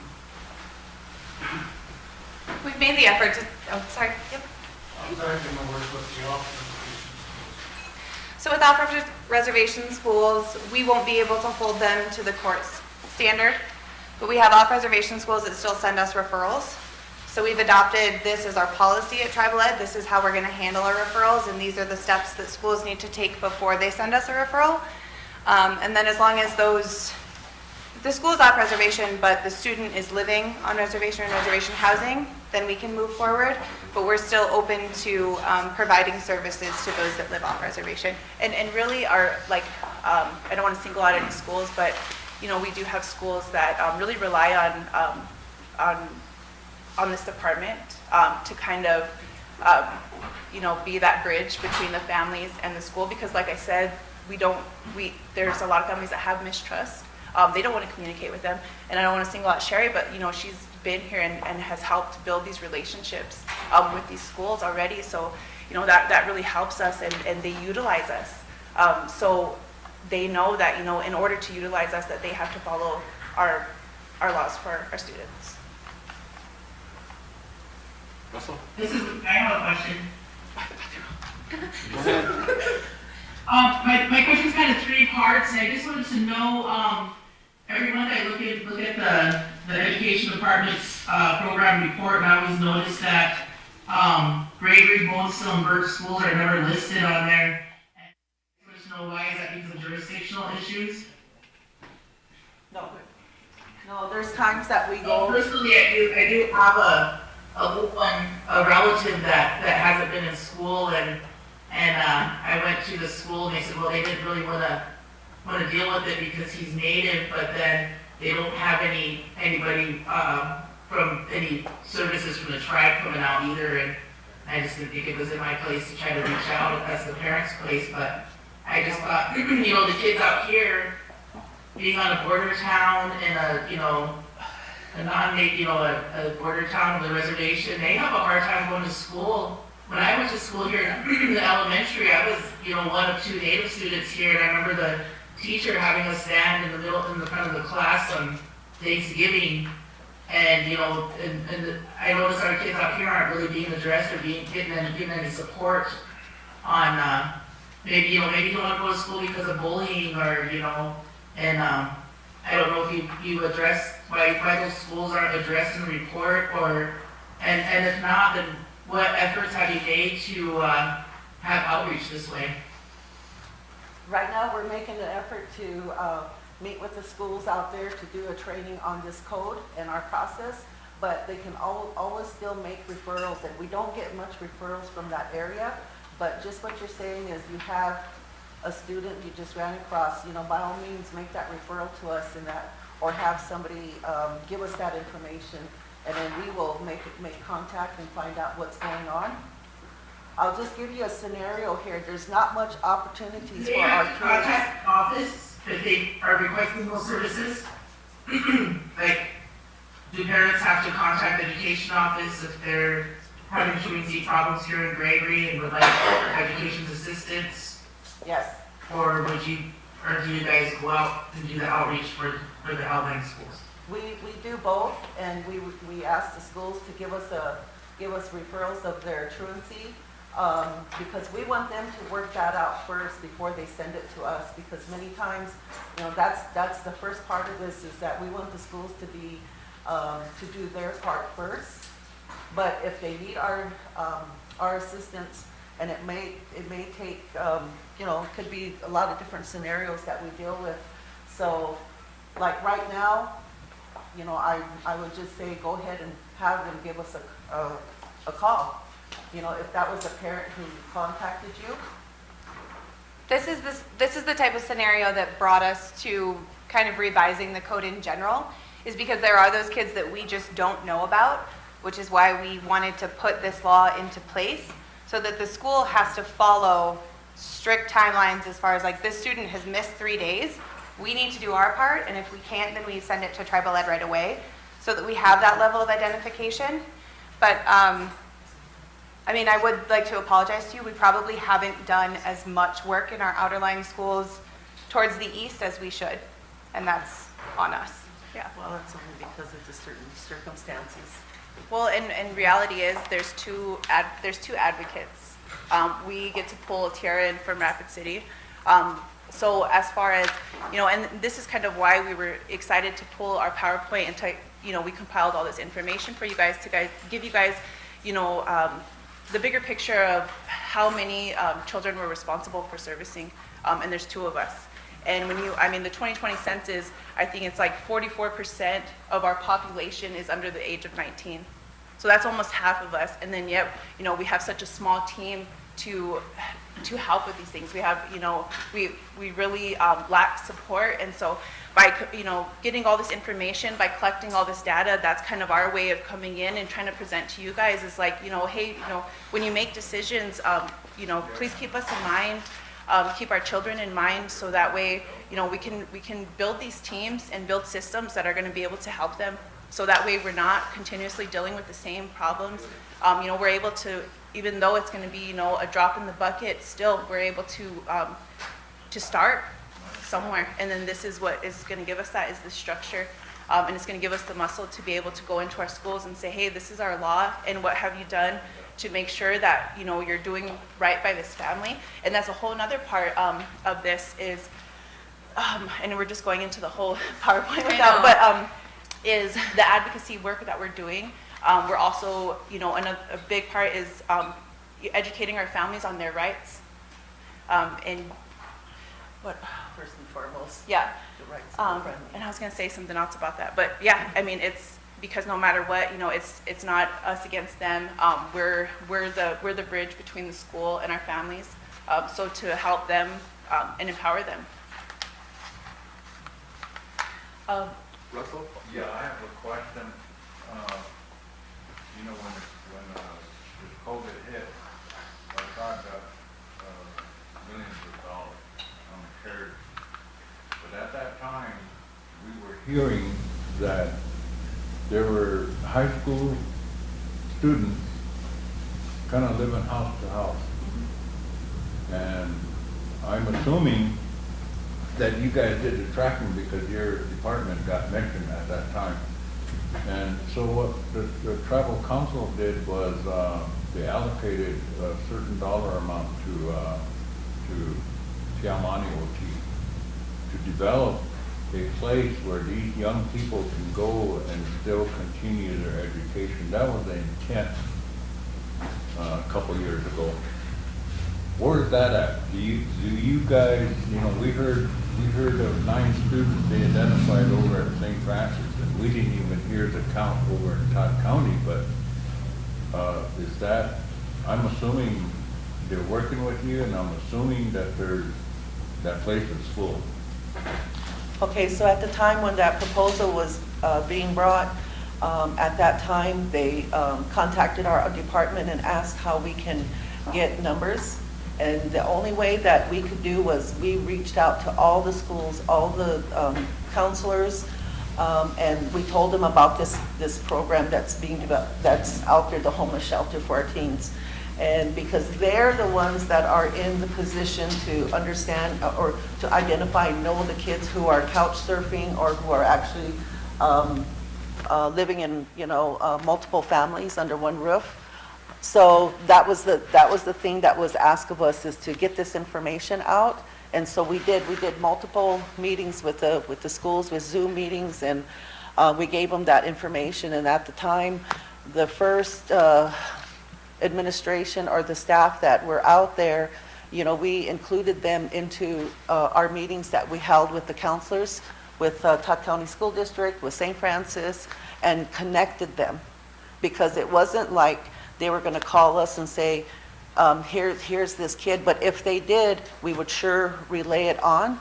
And so the process was for that school to understand who that contact person was at the Tiamani homeless shelter.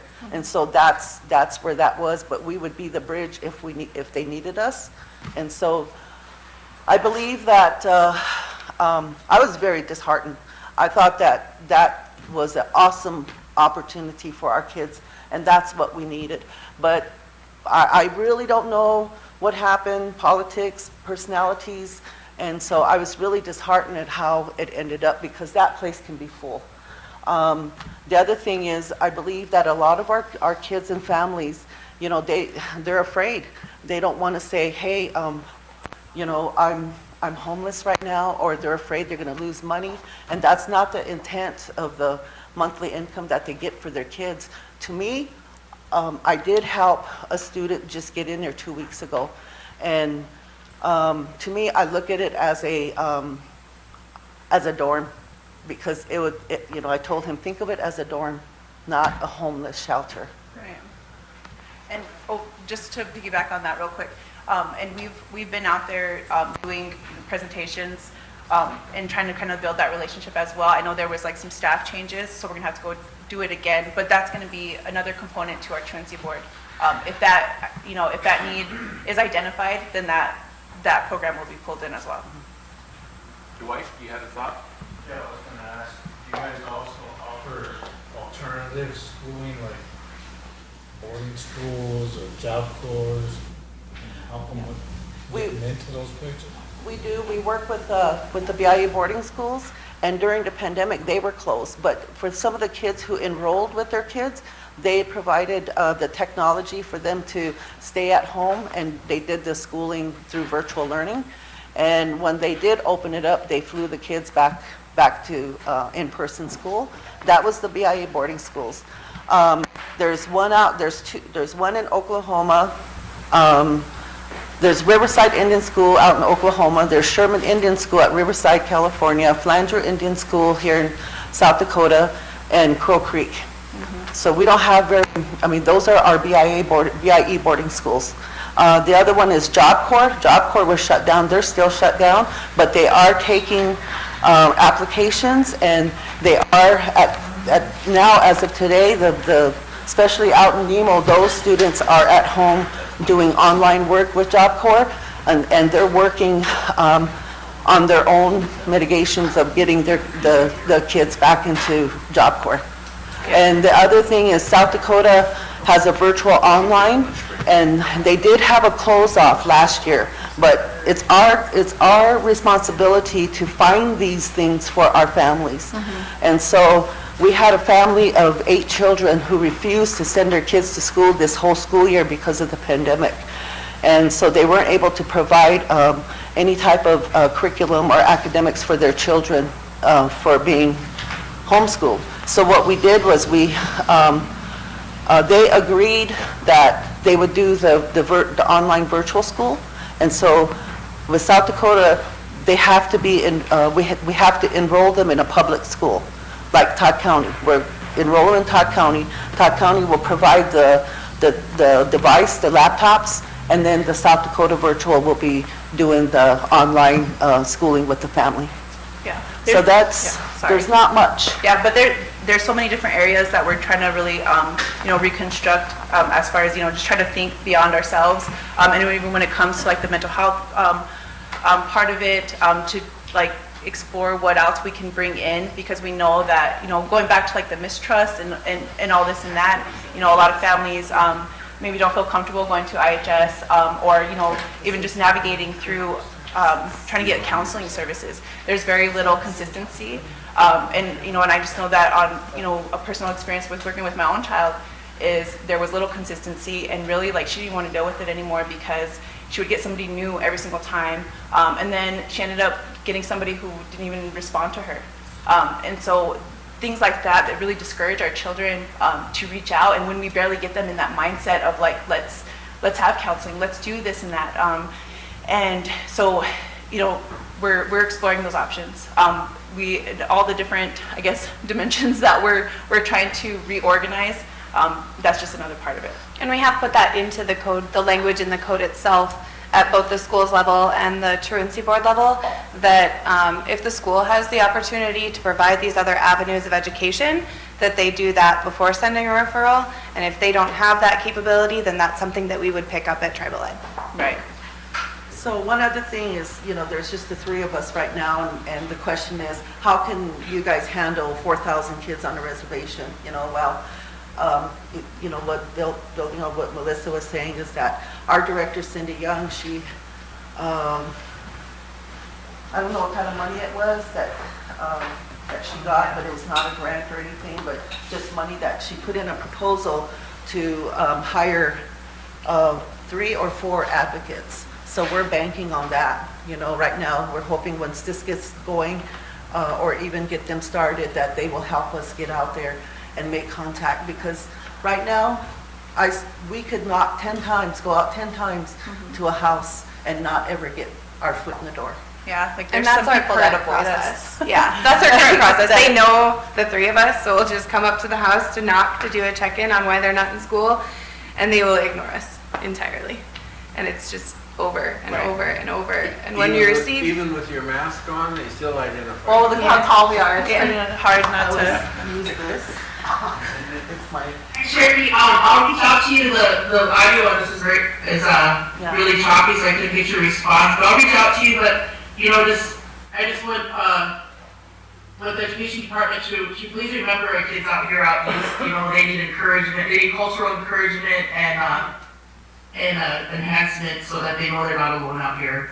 And I think the outreach would be nice. We do have a substation out here, you know, there's offices in there that can be utilized by the tribe, so I'll reach out to you later. Okay, Sherry, thank you. Yeah, and one thing too, just to kind of, and then I'll come back to this, but, you know, we are putting out this information to the public. Because we don't want this to be threatening. We want, you know, this to come in a positive way of like, look at how this is going to benefit as a tribe. How is this going to benefit you as a parent in the long run? So putting out all this information, we really, really appreciate whether it's criticism, whatever input, because we're not, you know, we don't sit in your guys' chairs. We don't sit at the school and watch these kids come in every day. So any input that we can use to help us grow is beneficial for us, and we really appreciate it. Even if you want to leave a comment on like the Facebook page, you have a question, whatever it is, we really appreciate it, because we just want things to grow. We want these partnerships to be strong, and we want to, you know, work collectively for our children. We did put in a proposal to the CARES Act, the first back in the fall of 20 and 21, for extra people to help us, to help the schools monitor the kids, or because we heard families saying, well, the teacher or the school hasn't contacted us, or we don't have a device, or, you know, we needed more people, where we felt that we probably could have intervened a lot more, but our budget was shot down. Yeah. You know, and so along with everybody else, we were stay at home as well. And so during the times that we had to come in, we did a lot of Zoom meetings and such, but yeah, you know, there's ARPA money, and we need a lot of help. Yeah, we need extra people. And you know, I know we speak on the, you know, the holes in the system and you know, all these disparities, but we have a lot of great people that are working in our court system, in our schools, that just, you know, their heart is really in this, and you know, they were excited for this week as well as we were. And we'll be excited for the next time that we get to, you know, come in front of you guys. But, you know, I don't want to leave saying that, because we don't believe in, you know, pushing the blame or any responsibility on, you know, everybody else.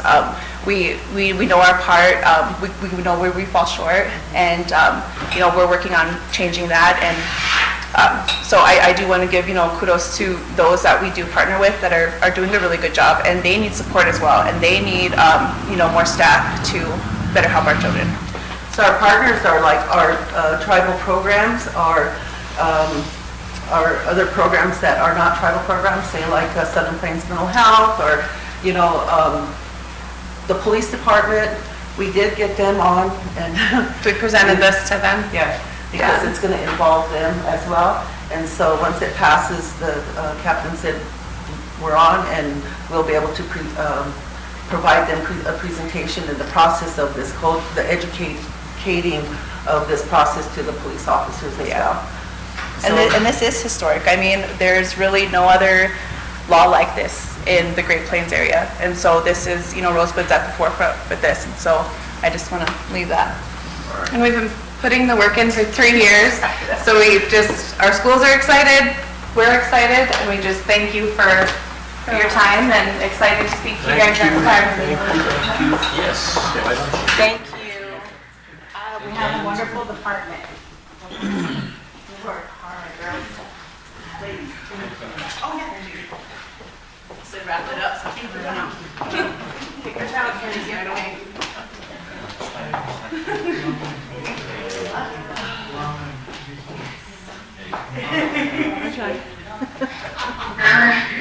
Take care. Yes. Who's that? Donna? Thank you. I'd like to thank the education department for the presentation, and we're so looking forward to the Truancy. Thank you for listening to ramble. Thank you, ladies. Thank you, ladies.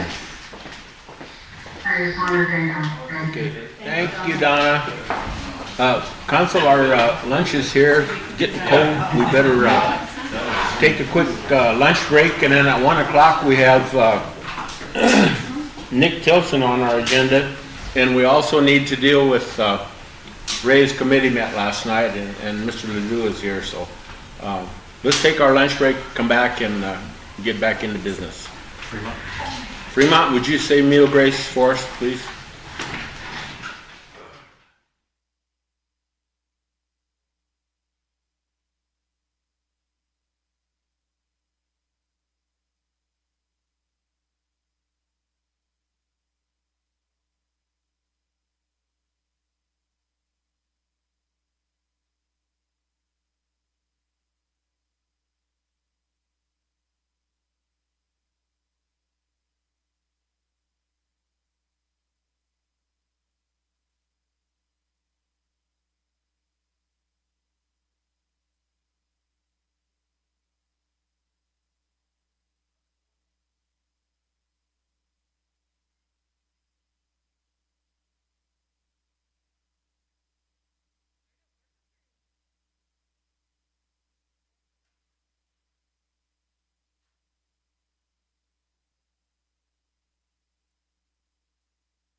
Who's this?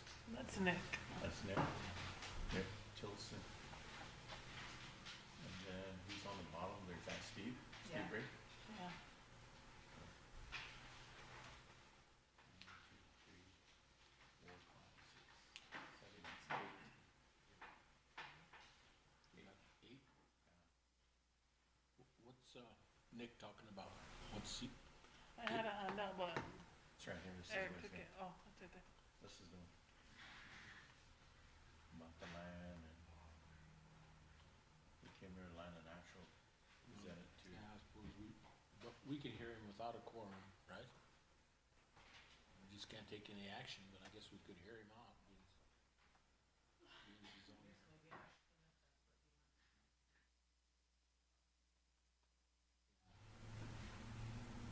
We don't have enough for quorum though. We'll have 10, we just need one more. Steve's online. Yeah, Steve's online, that's 10. I sent it out. No, that's only 8. 8. You need to do more.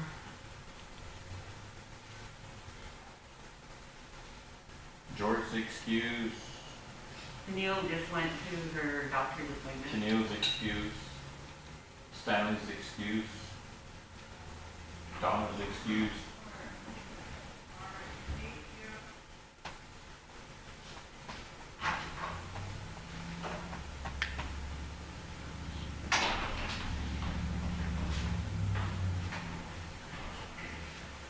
How long can we wait? We'll probably have to ask Eric if we could still listen to him without a quorum. Yeah. I'm not sure. Eric, we got a question. Can we still hear from Nick even though we don't have a quorum? I mean, informally, or does it have to be in session? Well, if he's requesting action, then you. Yeah, I know that. You conduct any business. Yeah. And when you do get a quorum, you'll have to start over. Yeah. It's up to you. Okay. Well, we'll hang on for about 10 more minutes. If we don't get it, we'll call it. Did we end with 13 before Yeah. lunch? And then how many requested to be excused this afternoon? Jordan? Steve got back on. Donna? And Stanley. And then Tanella's on her dental appointment? Yeah. And Janelle, yeah. So that's. I'm not gonna have a quorum anyway.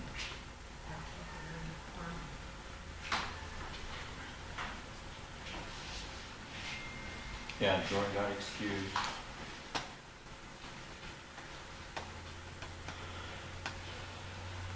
Only one waiting on is Lisa. Steve's on. Yeah. Is that all we need, Lisa? No, No, that would only be. Three more. still need 3 more. Still need 3? Donna's went for a funeral, I guess she was saying, to be excused. Jordan. We have Dang. 10 people who will make them acting council. And Janelle.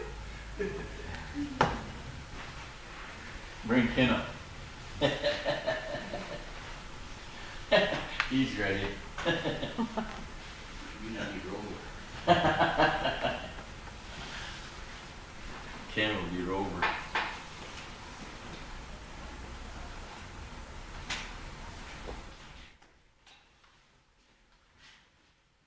I'll let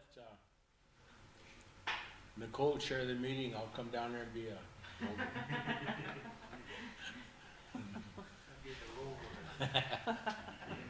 Right on. Chair, Yeah. if we don't get a quorum, can we still, like, I guess, informally inform the council of our meeting last night, or? Think so. Yeah, it would have to be informally, but, and then, like Steve. Eric says, you probably have to do it again when we get a quorum. so. Yeah. But no action needs to be. Yeah, no action needs to be taken, we just kind of wanted to inform what we, I guess. We can do that, yeah. Are we gonna go executive or just, You can't, because we don't have a quorum. Yeah. but still we're on the air a little bit over there. Oh, we can go Probably off, we'll go off the air. we can go off the air. Do we need to be executive session? Just go out there and just informally go through the meeting and stuff, right? Yeah. To inform everyone. We have 9 so far. Who's on? Lisa and Steve. Lisa? What's the charter they gave me? I don't know if it's a charter they gave me. Vanessa, did you get that? Huh? I put it back on your desk. Good afternoon, Nick. Can you hear us? I'm gonna back up you. I kind of come, I can hear bits and pieces. It's not like it comes in and out. We are waiting for 3 more to get quorum, just FYI. Okay, so we'll wait for a few more minutes before we start. Yeah, to see, about 10 minutes to see if we get any more, the chairman said, to make quorum. Okay, that sounds good. I'll just be standing by whenever